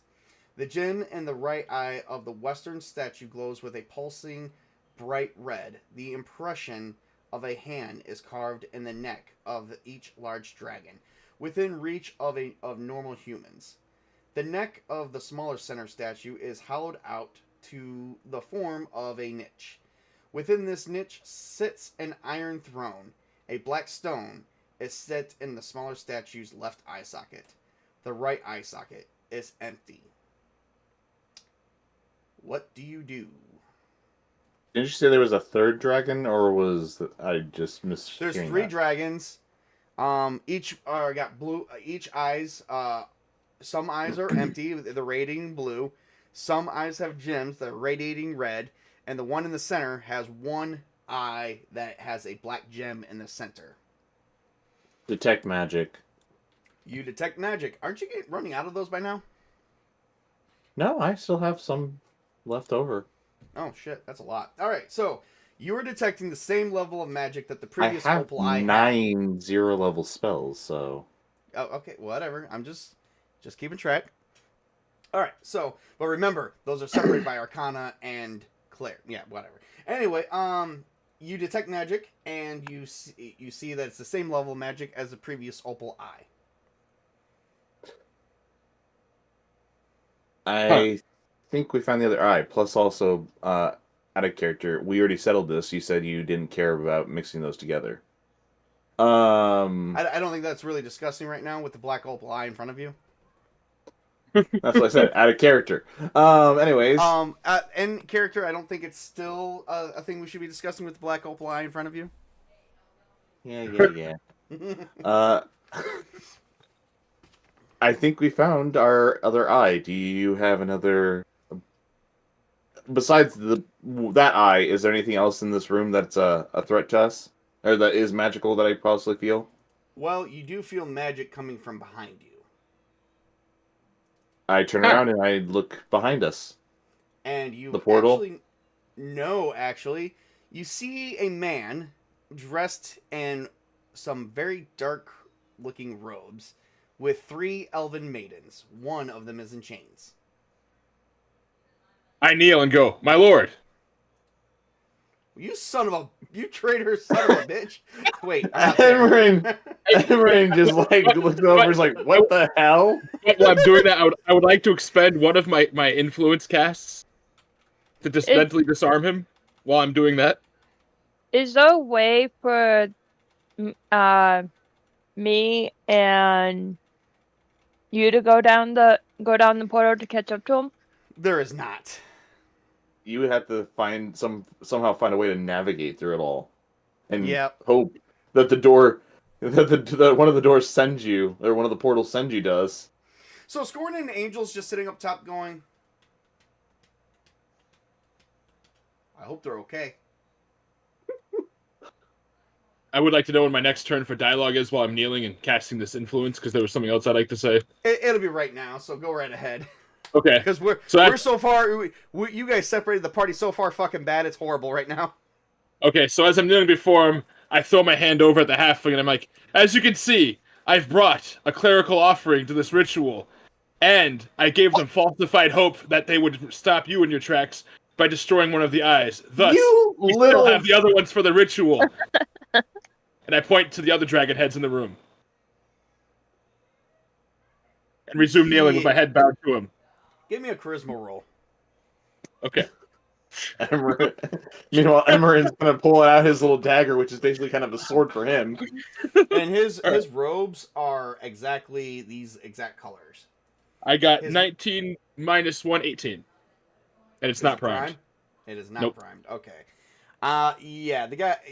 So, all of a sudden, the guy goes, I have no idea who you are.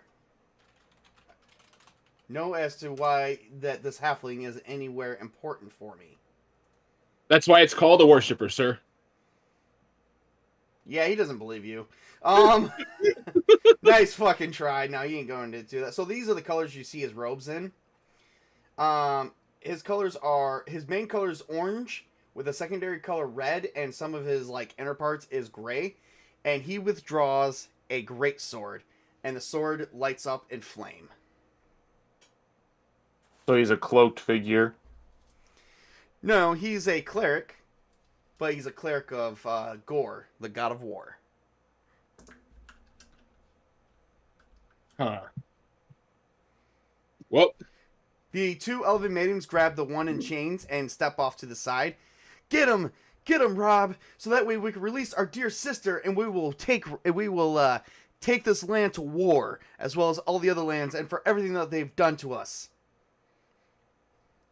And it's time to fight. So everyone roll initiative, minus Mrs. Tabletop and me, because we're not there.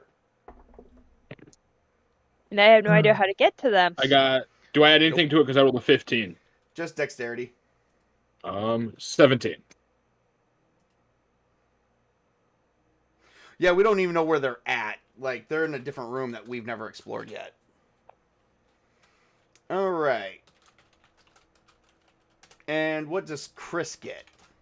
I rolled a... So it's just a pure dexterity, no level... Oh, shoot, I just fixed no that level. pure accident. Just pure dexterity. I rolled a 12. You rolled a 12.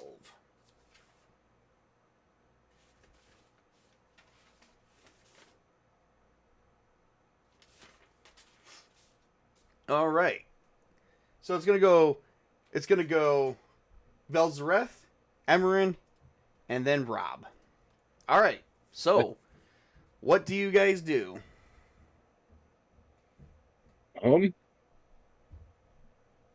Fuck it. I have an idea, but it would really severely hinder me if I did it. But you know what? I'm gonna stick to it. It was my first impulsive idea as this character, and that's what I shall do. All right, I would like to throw a dagger at the elfin chains. Okay. All right. Give me a ranged attack. Okay. Which is just your dexterity and your BTH. Bonus to hit. Okay. So that will be a +4. 16. 16. All right, so you throw it to the elfin chains, and she catches it, and she's going to begin to take a defensive, like, because she's not sure what you were planning to do with that. So she's going to take a defensive stance and try to force her way out. That was your turn. It is Emeren's turn. I'm glad you caught it because I was just going to kill her. Oh shit! My plan to throw it to stick her with it, so that way they don't have her. Oh, you didn't say that. Yeah, you totally stuck her with it. Give me damage. Okay. That's a 1d4 plus 2, right? Yep. 5. Well, you stuck her right in the chest, and since she is kind of a level 0 NPC and not really important other than this one moment, you killed her. Success. Was it? Because you were supposed to save her. Well, Did we notice anything on the coffin and on the floor we are at? Just some of the same shit, and that book is only working for you. death before manipulation is a form of mercy. All right, Chris, it's your turn. What do you do? I cast Hold Person on Rob. All right, give me 1 second.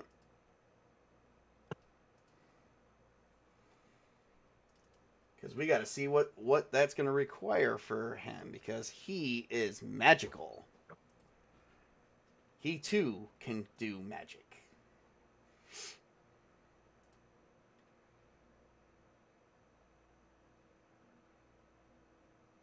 Hold person, you say? Yes.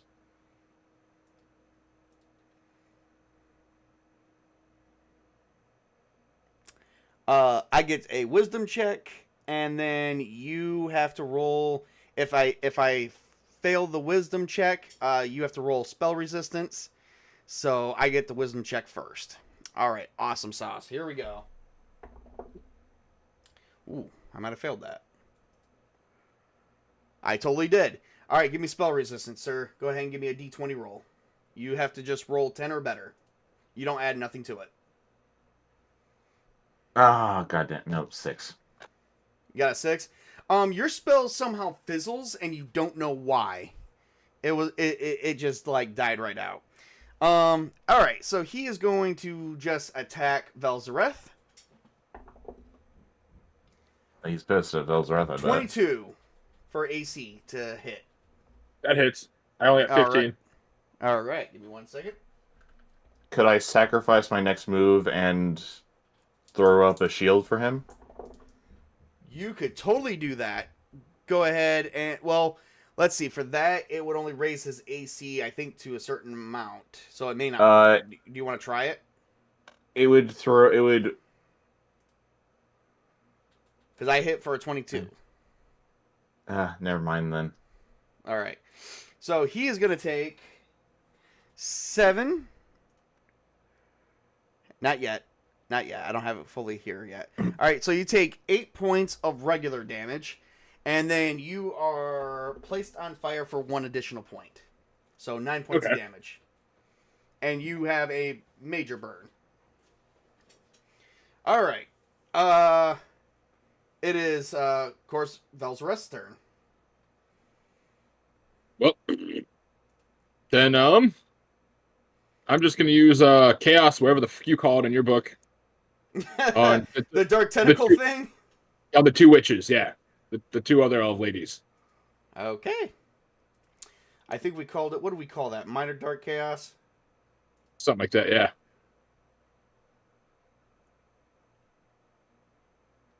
Here we go. All right, a dark smoky tendrils. Okay. And let's see. You don't need to roll spell resistance for it. I just got to roll. Yeah, I'm not giving it to him. All right, so you do that and you strike them both for 3 points of damage. Well, it lasts for 2 rounds, so they get 6 points regardless. They are pretty much dead. Okay.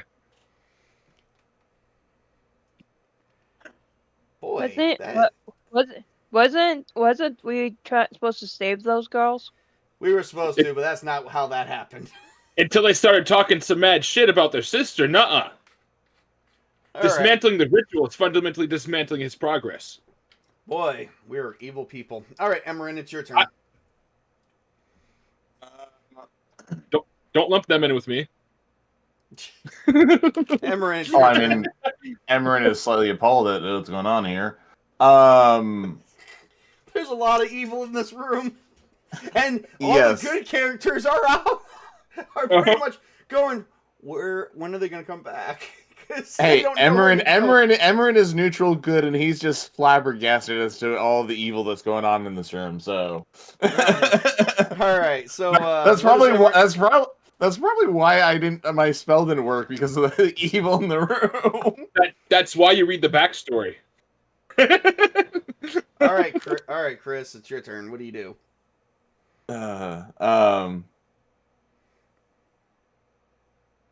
I can't. I'll do apprentice bolt. Apprentice bolt. Okay. All right. Give me 1 second.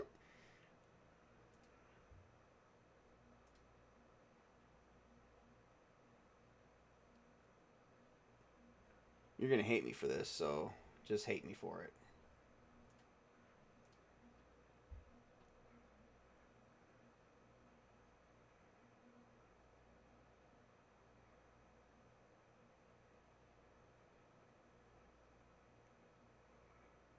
Alrighty, so... Alright, as you do Apprentice Bolt, just give me a ranged touch attack, sir. You know what it is. Range attack. Your BTH plus your dexterity. That would be 11. And 11? And 11... Oh, that misses. You're not sure how it happened, but your Apprentice Bolt went right into his armor, and the armor absorbed the magic. Oh, this is not good. Meanwhile, all the lanterns in the room light up even greater, and all the torches and everything begins to explode as you guys notice clouds above, and it's raining fire.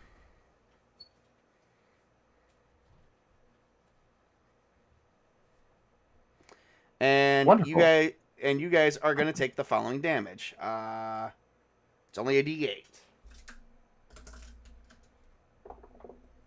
So you guys take 3 points of damage each. Except for the caster. Alright, Emran, or Velzareth, it's your turn again. Okay, will I be able to summon my illusory hounds while making my way across for my dagger? You could totally do that, yes. Okay. Alright, illusionary hounds, you say. Yep. It should be buffed by my Master of Light and my Master of Shadow things, and then, yeah, it summons 2 hounds that actually have an existence, physical attacks and stuff. Okay, alright, so go ahead. You summon your illusionary hounds.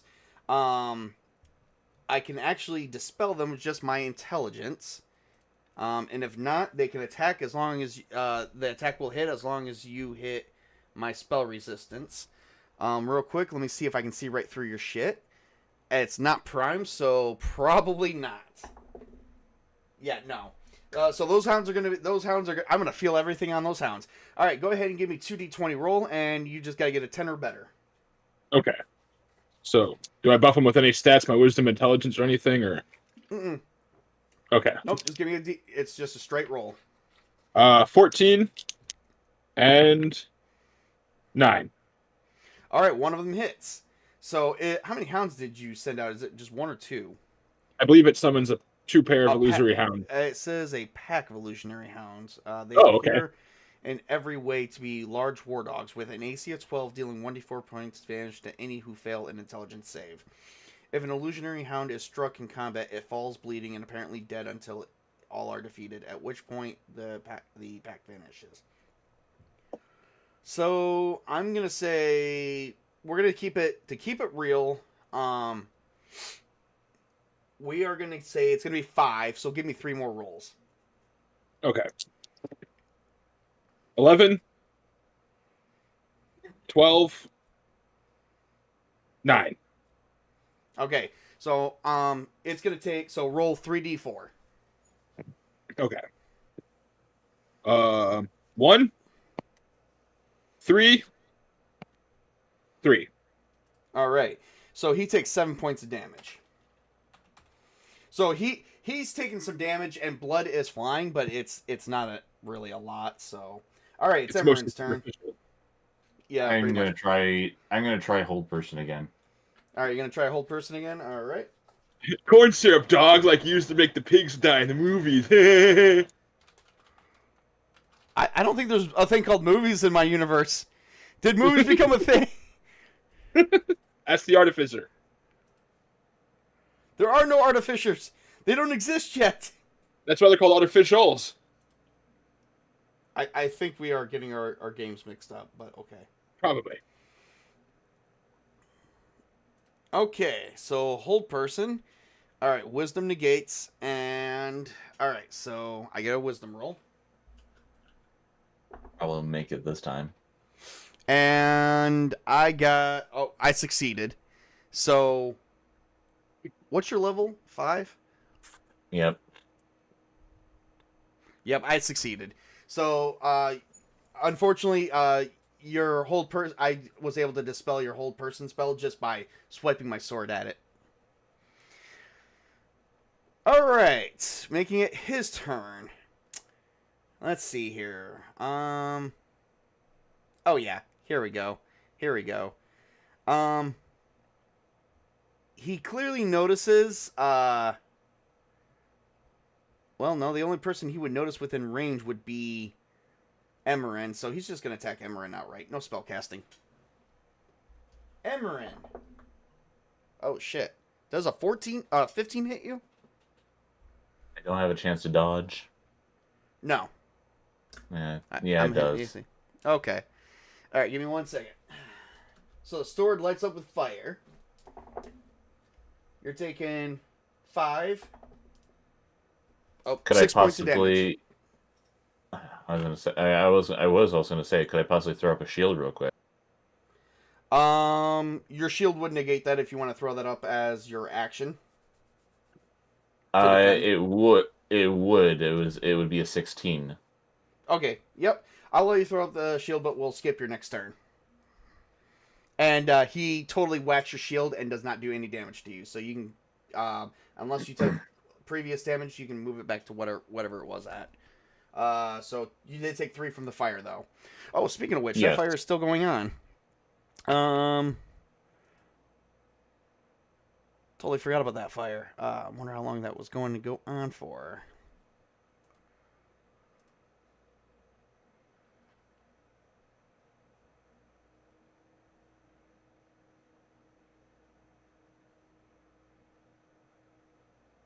Do.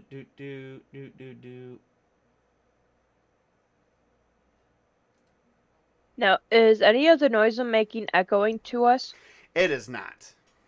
Oh, the duration is until he's destroyed. So, yep, okay. So Emerin takes a. So Emerin, and before you threw out that shield, the shield is protecting you from the fire that's raining down upon you, but you still take another 4 points of damage, and so does Velzareth. Okay. Okay. That is clearly Velzareth's turn. So what do you do? So you got your dagger. Now what do you do? Is he close enough range that I can get up to him and like try to gore him with like stab him really good? Like you know, like 2 hands on the dagger and then go like right for the upper abdomen, just charge and pierce type of thing. Are you thinking to do a sneak attack or a death attack? Well, if he doesn't see me, sneak attack for sure. Give me a high check. Or death attack, yeah, okay. So Yep. Give me a high check. High check first, and then you'll do the death attack next round. I got 24. Oh shit. Okay. Well, hang on just a second. 18. Okay. All right. So, unfortunately, he watches you, and he knows you're around, so you're probably not going to get the death attack next round, but it's a nice try.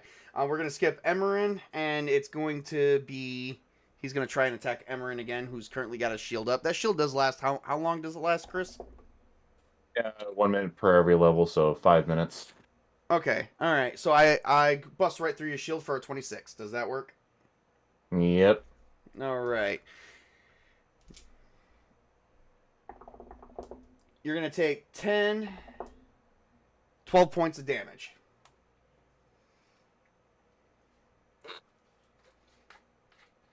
All right. So, Tails, give me another, give me a...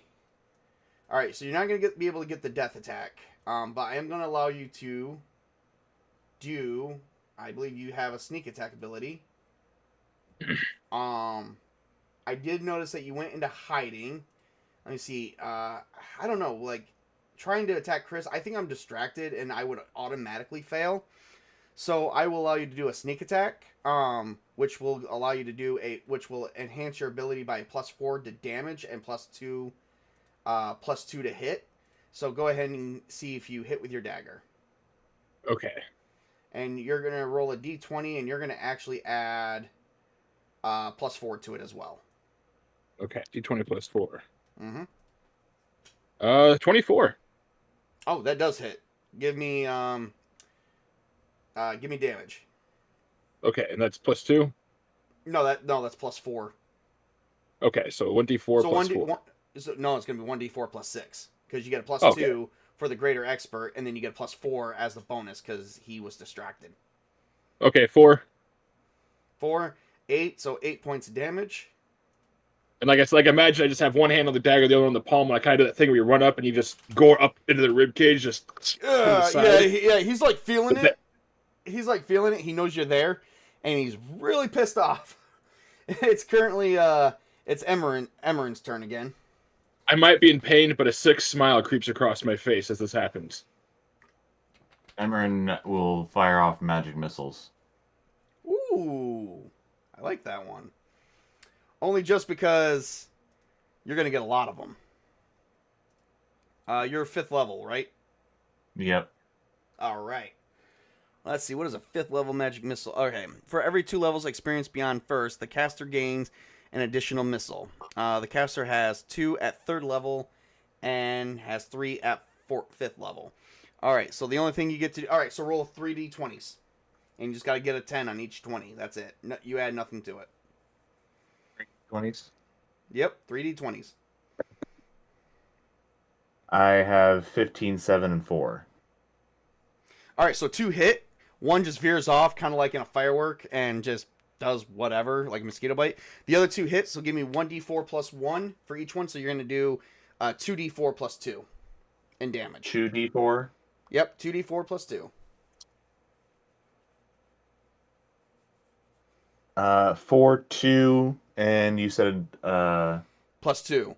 So 6, that's 8 points of damage. Okay. So he's, at this point, he's got blood dripping down, but he's not as bad. Like, you could tell he's somewhat down, but, like, he's still got a lot of fight left in him.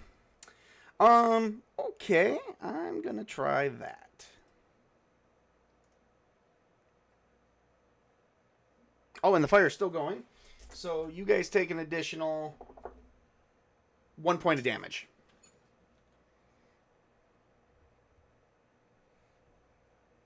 I do have one spell I'm curious about using, but there is a descriptor and I can't find it in my book. It's called, you put it in a shield of mist. Oh, okay. Give me 1 second.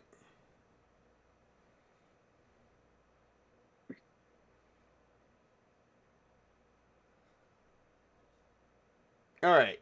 He begins closing his eyes and holding the symbol of gore, and his eyes light up, and that's about it. But you guys notice his wounds are disappearing. All right, so that's that.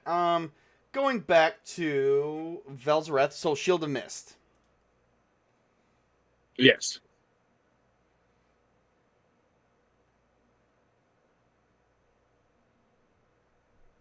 Oh, here we go. All right. So, Shield of Faith. The caster creates a shield of vapor, 4 foot in diameter, which floats in front of the touched object. It blocks the first successful strike made on a person touched and then vanishes. It lasts for 1 round per level of the caster or until it blocks an attack, whichever comes first. It can be an object or a person, but I believe it is personal. And it lasts, no wait. It is, yes, it's personal, and it lasts for 1 minute per caster level, so it'd be, 1 round per caster level. So it'll be 5 rounds. Okay, then I'll just use Cure Light Wounds on myself, quick. Alright, that'll be 1d8. Roll a d8. Okay. 6. Alright, you're back up to 14 points. Emeren, it's your turn. Emran looks over at where's Velzareth at this moment in time compared to Emran and our friend here. You guys actually got him surrounded, so you guys need to be, whenever you guys are doing any kind of attacks, as long as it's melee or range attacks, you gain an additional +1 as well. Okay. So what I'm asking is Velzareth. Emmerin, or not Emmerin. Emmerin is in front of the cleric. Velzareth is immediately behind him. Like, all it takes is the cleric to turn around and he can begin choking him. All right. Emmerin looks over at Velzareth, and he says, "Get to the opal." And he runs to the side so that Velzareth is not in the path, and he casts Fireball. Okay, all right. So Velzareth goes for the opal, and you cast Fireball. Destroy it. What you send Fireball to destroy the opal? I tell Velzareth Oh. to destroy the opal. Okay. All right, give me, and then you cast Fireball right on the dude. All right, give me 1 second. All right, so you send a small ball of fire hurtling right at the person. Dexterity check. Oh, hell no. Go ahead, Chris. Give me a D20 roll. You take out a thing of coal. You light up into a fireball. D20. Gotta get 10 or better, sir. 17. 17. Oh, that hits. And you're gonna roll 5d6s. 5d6s. Yep. All right, here's the first 3. 6, 5, 5. So that's 16. 3 and 2. 21.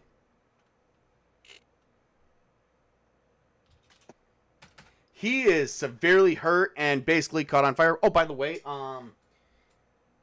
you guys also take 4 points of damage Okay. from the falling fire.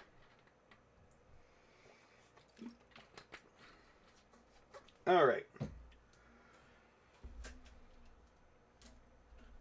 And Rob is going to attack Emmerin for only a 16. So he's going to come up and swing his greatsword for 16. What do? Do you take the hit, or do you throw up your shield? Cast, Well, no, shield would still do it. I would still break through because I got 16. It'd be best if you just. I'll just take it. So you're gonna take 13 points of fire, 3 points of fire damage, 10 points of regular damage. You're at -7, and currently on fire. Is he passed Meanwhile- out? He's passed. Well, he's bleeding out. Real quick though, I'm gonna have Emmerin give me a Constitution roll.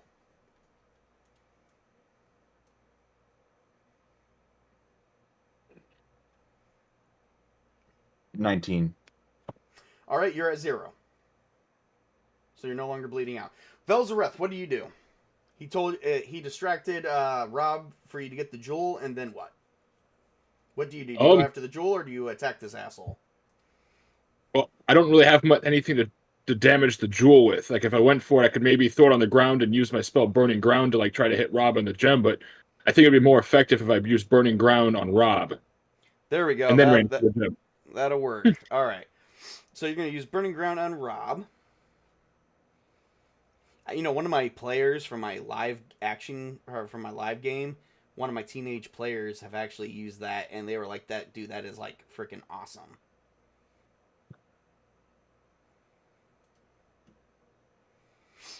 How much does Rob still have?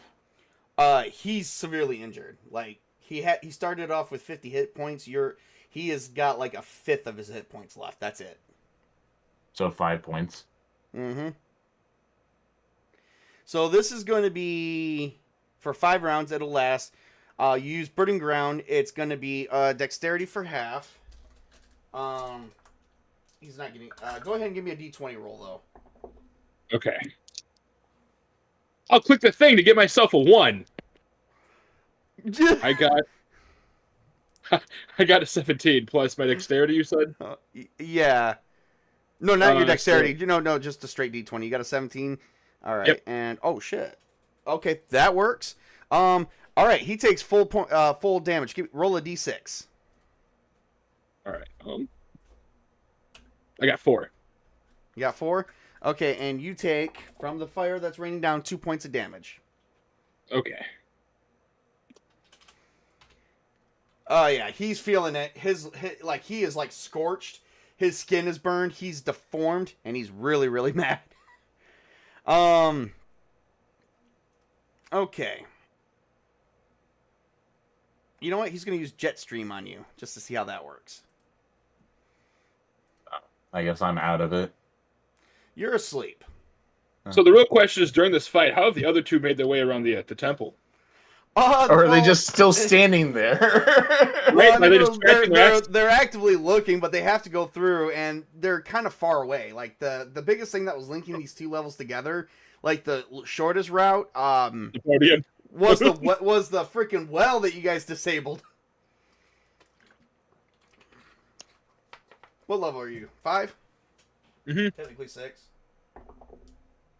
Oh, I got a 9, so this is gonna hurt. So he fires a jet of steam, of scalding water at you. And you're gonna take 2 points of damage. I felt harder from the steam vents in the underground. All right, it's your turn. This is All a right. close call. You guys virtually have the same amount of health left.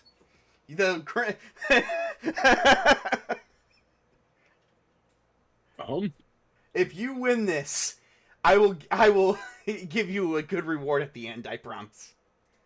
Well, I only got one thing left, and that's just to try to stab him again.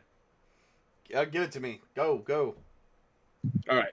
Wait. The burning, he didn't move, and I believe the burning floor is lasting for 5 rounds. The burning ground, remember? So hang on, let me do that.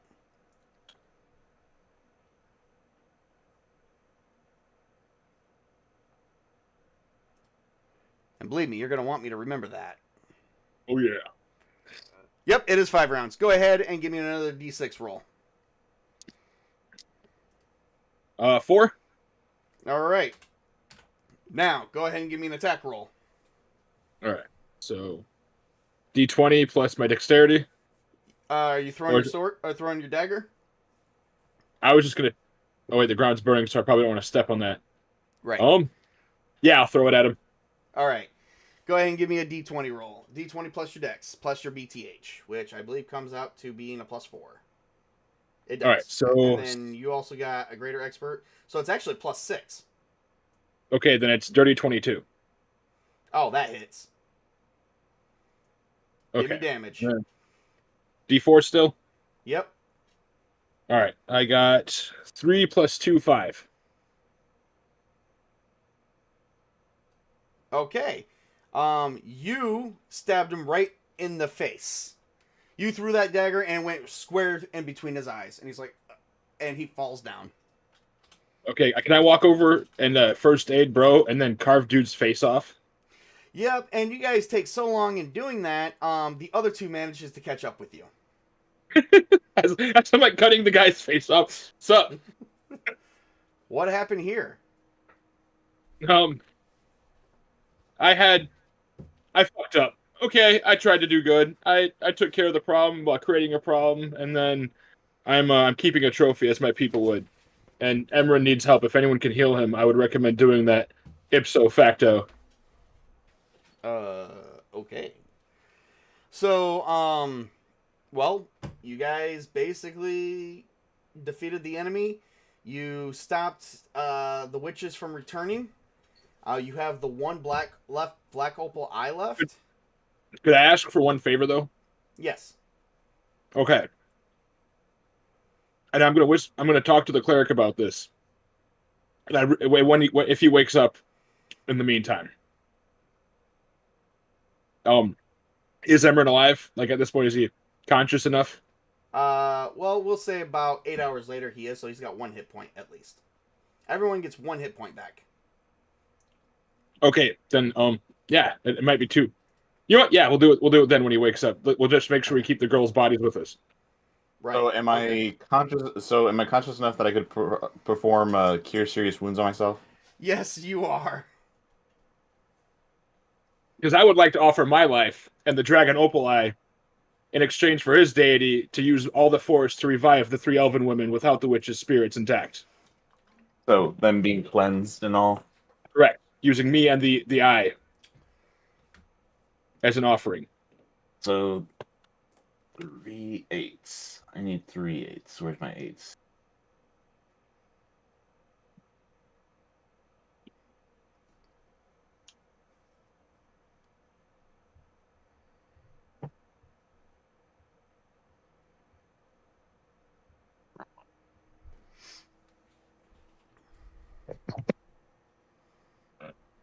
Why did I grab those? Jeez. I don't know. I'm just waiting to see what you're gonna roll here. Right?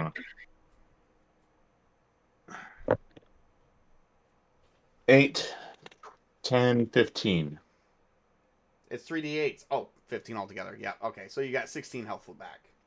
You're just a bit above half, so you're feeling a lot better than what you normally would. Oh, what hit me? A truck. No, I'm just kidding. Oh, What's I a think it was- truck? yeah, exactly. Well, I'm not very smart, but I think it was that guy. Ah, well, he's yeah, that's right. Oof. Ow. Ooh. Ooh. Ooh. Ow. Just kind of testing the tender spots. And I'd like to kneel down and put my arm on his shoulder and look him in the eye and sincerely explain the plan of sacrificing myself and the dragon Opal Eye for their lives to him. Like, I know you're not in the best of shape, my friend, but I'd like one last favor to return good to the world. What is that? I would like you to pray to your deity, and I will offer myself and that eye in exchange for those 3 ladies over there, since I did cut their lives immeasurably short.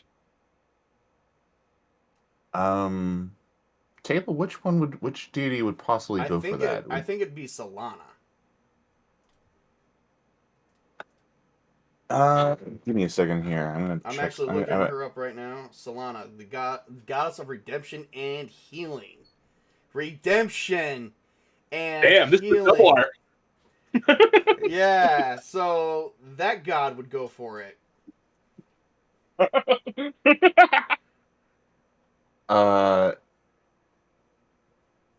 So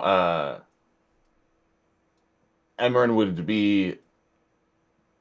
would be quiet for just a moment, and he would just look down at his feet, or at his lap, kind of just looking at his scorched clothes. Then he would look over at the elven maidens, and then he would look back over at Velzarath, and, are you serious? Are you sure? I pass him my ritual mirror, and I say, yes, my friend, there's a time for all evil to go.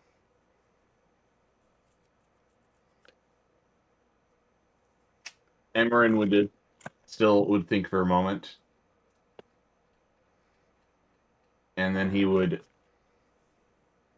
get up, and he would walk over to the elven women, and would look back at Velzarath and motion him over. As he comes over to the elven women. One last chance. Are you sure about this? My mind was shattered in a ritual temple underground. I hear whispers and mirrors, and I cut life short to end them. I'm having a moment of clarity, and I'd ask that you not take this from me and show them mercy, for their lives must go on where someone like me should end.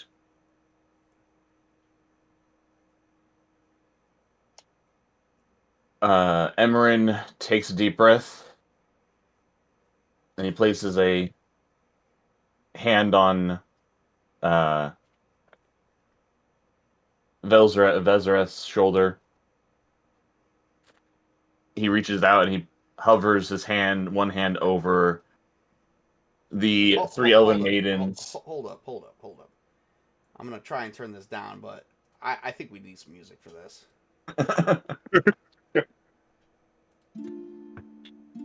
Which goddess did we say it was that we wanted to do this with? It was Solana. Solana? Yep.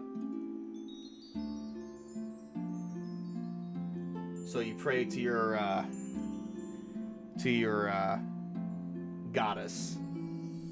As you're praying, you don't see this because you're currently praying. I hope this is not too loud for everybody, and I hope people. Yeah, it's good. Down maybe just a bit. All right. Yeah. I will try like 25. At this point, there would be no point in playing it because I can't imagine anyone hearing it above us. Maybe do 35? No, I just did 35. You said turn it down. Oh, well, I just moved it down to 35 myself, so... Oh. Maybe it's personal to you guys? I was wondering about that because it's at 25 from that. I can hear you all. You guys might be able to have it off where Yeah. it listens very there. But anyway, okay, so we're gonna try this with music again. I think we found a perfect medium finally. That took only like 60 episodes. I'm listening in the YouTube channel now. It needs to be just a little bit louder. Okay, give me just a second. Actually, scratch it. It's actually good. Never mind. Oh, for God's sake, Chris, make up your mind. All right, so anyway, as you're praying, you don't notice this, but Velzareth sees it.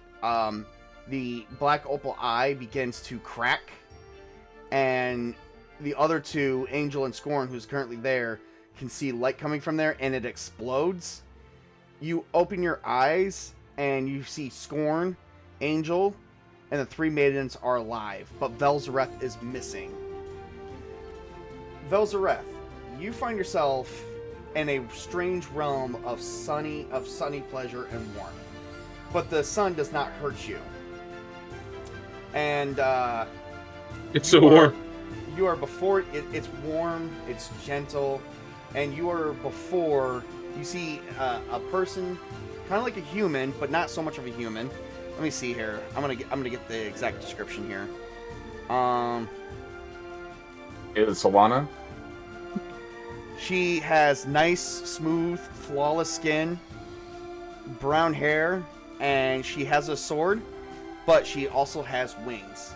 And she says, Velzareth, no one of your kind has ever sacrificed themselves to me.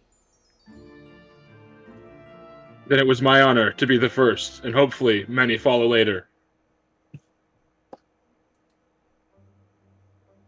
Let's try Magic Shop here real quick. I want something. Oh, wait. Nope, better yet. Alright, this is where the real adventure begins, I guess. I sent you the picture that we got of Solana. No, that's If not you want it to pull it either. up to put it up for other people to see. Okay, not a problem. I just don't have a way to exit, get it up here yet. Anyway, we're just gonna go with this Touch one. nuggets. So she, if you guys want, I will put my wiki in the description so you guys can see what the goddesses look like. I am forming my own fandom wiki page, for tabletop games and stuff I like to play. Anyway, she looks and she's like, I've never had anyone of your kind sacrifice themselves before me before. This is truly a first. Are you really telling the truth about your redemption? It would be my honor to be the first of many, and as I said, my mind was shattered in a temple a long time ago. I would like to show this world mercy, and maybe inspire many more to step out of the darkness and into the light. With that said, I will cleanse your soul of its wickedness, and let's see here. Let me check her alignment. So you don't have to go all the way good, but how do you feel about neutral good? That works for me. Change your character to neutral good, and you're no longer going to be an assassin illusionist, you're going to be a cleric. Oh shit. Or better yet, I got one better for you. How do you feel, since you're dual classing, how do you feel about a cleric paladin? or a cleric ranger? Cleric paladin, yes. Okay. So she begins transforming you, and you reappear before everyone else, and they see that they don't know from your physical appearance quite yet because nothing's really changed, but they know that something's changed in you. And you have definitely become good. With that I said, smile. okay, I smile to actually just the party, and what they can tell is to be the first sincere, pure smile on his face, with no twist of evil or malice behind it. well, with that said, you guys have saved the day, saved the maidens, stopped the evil. It is now time for experience points and you guys to return to the village. And that's the adventure. Yay! Would possibly say as another kind gesture from Solana that the glowing light that she projected when she took Velzrath heals the rest of us? No. Darn. Okay, fine. I tried. Fine. I'll do it. Yeah, go ahead. Go ahead. You're all fully healed.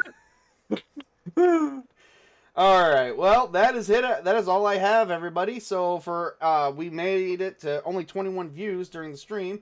Hopefully we'll get more. Check out my past episodes. We're gonna have more coming out. Starting next Friday, though, is the Adventures of Alarion and the 12-Fold Realm, where we're gonna take on different roles of characters, and we're gonna have 6 people. 2 of my kids are gonna be joining the stream as well. It's going to be 6 adventurers trying to save the world from ending on a place called Elfheim, the realm, the crown of the kings, and it's basically various kingdoms that are formed, and we're going to explore that realm for a little bit before coming back to Paramoor. Before we go, I'm going to have everyone go around and say any last words, and if they got anything going on, let us know, so that way we can at least support each other in streams. I did go up in subscriptions today, so congratulations. I don't know what I went up to. I think when I saw it earlier, it was like 340. So I don't know if I'm beyond that yet. So good. I made it almost to what I need. All right, 340. I was kind of hoping to get me close to 500 people. I need the 500 mark. So that'd be a nice thing before the end of the year. So anyway, that's all that I have. Chris, what do you got? Nothing really. Just hang out with you and whatever. Sweet. Tails, what do you got? It's been a pleasure to be on this adventure and to probably work what has been definitely my first redemption arc as a character, and I'll probably do some streams this weekend. See y'all next stream. Yep, definitely. And Mrs. Tabletop, you got anything to say? I know you don't got much going on besides what I do. Thanks for watching, everybody. I hope you liked it. Oh, I hope they did too, because I definitely did. All right, so let me get off here. We do got so next Friday starts our Troll Lords Games major event, the Summer of Siege. So you guys are not going to want to miss that. That is where a bunch of us are getting together, and we're going to be hosting streams. Hosting our own streams for the Summer of Siege, and we're all playing Castles and Crusades and Amazing Adventures. Now, I don't want to say anything too early yet, but there might be a GM only game going on to where all the GMs, people like me, people like a few other people I can name, like let's see here, who can I name off the back of my head? Atsumori, Grace, all of them are. Someone is trying to get all the GMs together to make all the GMs a player and host a game for all the forever GMs, which is basically every single GM that's ever lived at this point, because nobody likes to GM games anymore. I remember when I first started in games, I had to fight for that seat. Now it's like I can't find anyone to fill it. So, strange. So now, that's going on sometime in June. Once it's more in stone, we'll make another announcement about it. Other than that, thank you all for joining, and thank you to my players for coming in. This was definitely a lot of fun. Let me tally up experience points, and I do have a nice ending for you guys, and a dedication to Troll Lord Games for this awesome game that we've been playing. So, this has definitely been good. That's all I have. Just remember to work hard, play hard, game on, everybody. We got more coming at you later on this summer. We're going to start doing some Saturday streams just because I want to do other games too, but there's not enough time in a week and a day or anything, so we're going to try and do something on off Saturdays. I won't have one for tomorrow unless I do one solely, but I may have one for next Saturday where we are playing Avatar Legends, which is based on Avatar: The Last Airbender and The Legend of Korra. And we're going to take place in a different timeline away from the 100-Year War. And we're just going to have some more stuff coming right at you guys. Just stay tuned. There's lots going on. And then in the fall, we're going to start doing a little bit of support for independent creators. You know, we're going to start doing some play testing. I have done some work for independent creators back a few months ago, but I haven't done too much more. But now that I think this is going to be my focus crew right here, because they make me focus and not try to suggest other things while I'm being asked to do other things. So. And that's all. You guys have a great, wonderful day. Thank you. And enjoy your weekend. Yo, deep in the dungeon where the brave don't flinch comes a crew rolling deep with their siege engine clinch. No dragons too mean, no king too tall. It's Castles and Crusades and we answer the call. Tabletop Junkie with the crown and scream. Yo, deep in the dungeon where the brave don't flinch comes a crew rolling deep with their siege engine clinch. No dragons.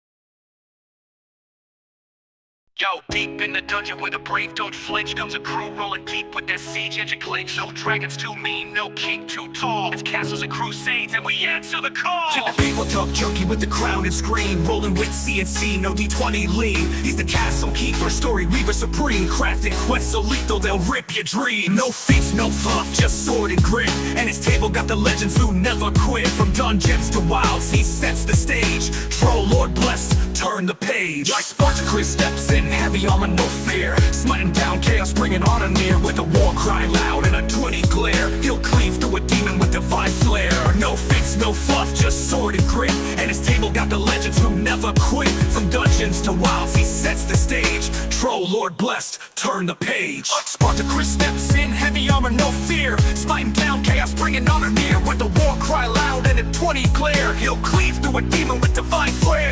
New Smith's tabletop pro queen with flair, picking locks in the dark, traps don't dare. She moves like shadow, dagger in hand, stealing the spotlight with every strand. Fox tails, night drops down, Cyberfox reborn, implanted steel from a soldier storm. From lasers to loops, he's a bard of might, telling tales with sparks in the moonlight. It's Tabletop Junkie, siege ready squad, rolling on YouTube like true demigods. With Christmas tea and tales at his side, they conquer CNC with Paramoor pride. Troll Lord games let the banners rise, we earn in our glory beneath fantasy skies. Grace, Chuck, Davis, and Steve, they see we're keeping the flame of old school free. Grace hands the scroll with a not so wise. Your tales, Junkie, reach castle high skies. Just sharpens the sword and declares the fight. Your rolls are raw and your world feels right. Davis pours hail, says you honor the game, while Steve carves your name in the Hall of Fame. Troll Lords rise, race tankers and cheers. You brought the siege engine through the years. So light the torches, let the dragons beware.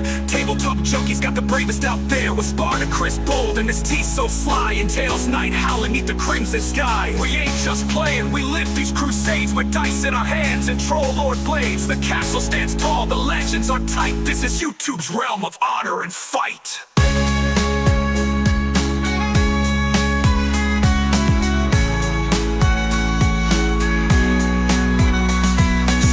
The torches, let the dragons beware. Tabletop Junkie's got the bravest out there, with Spartacus bold and his teeth so sly, and Tails night howling neath the crimson sky. We ain't just playing, we live these crusades with dice in our hands and Troll Lord blades. The castle stands tall, the legends are tight. This is YouTube's realm of honor and fight. One crew, one epic tale. Tabletop Junkie, where the heroes prevail.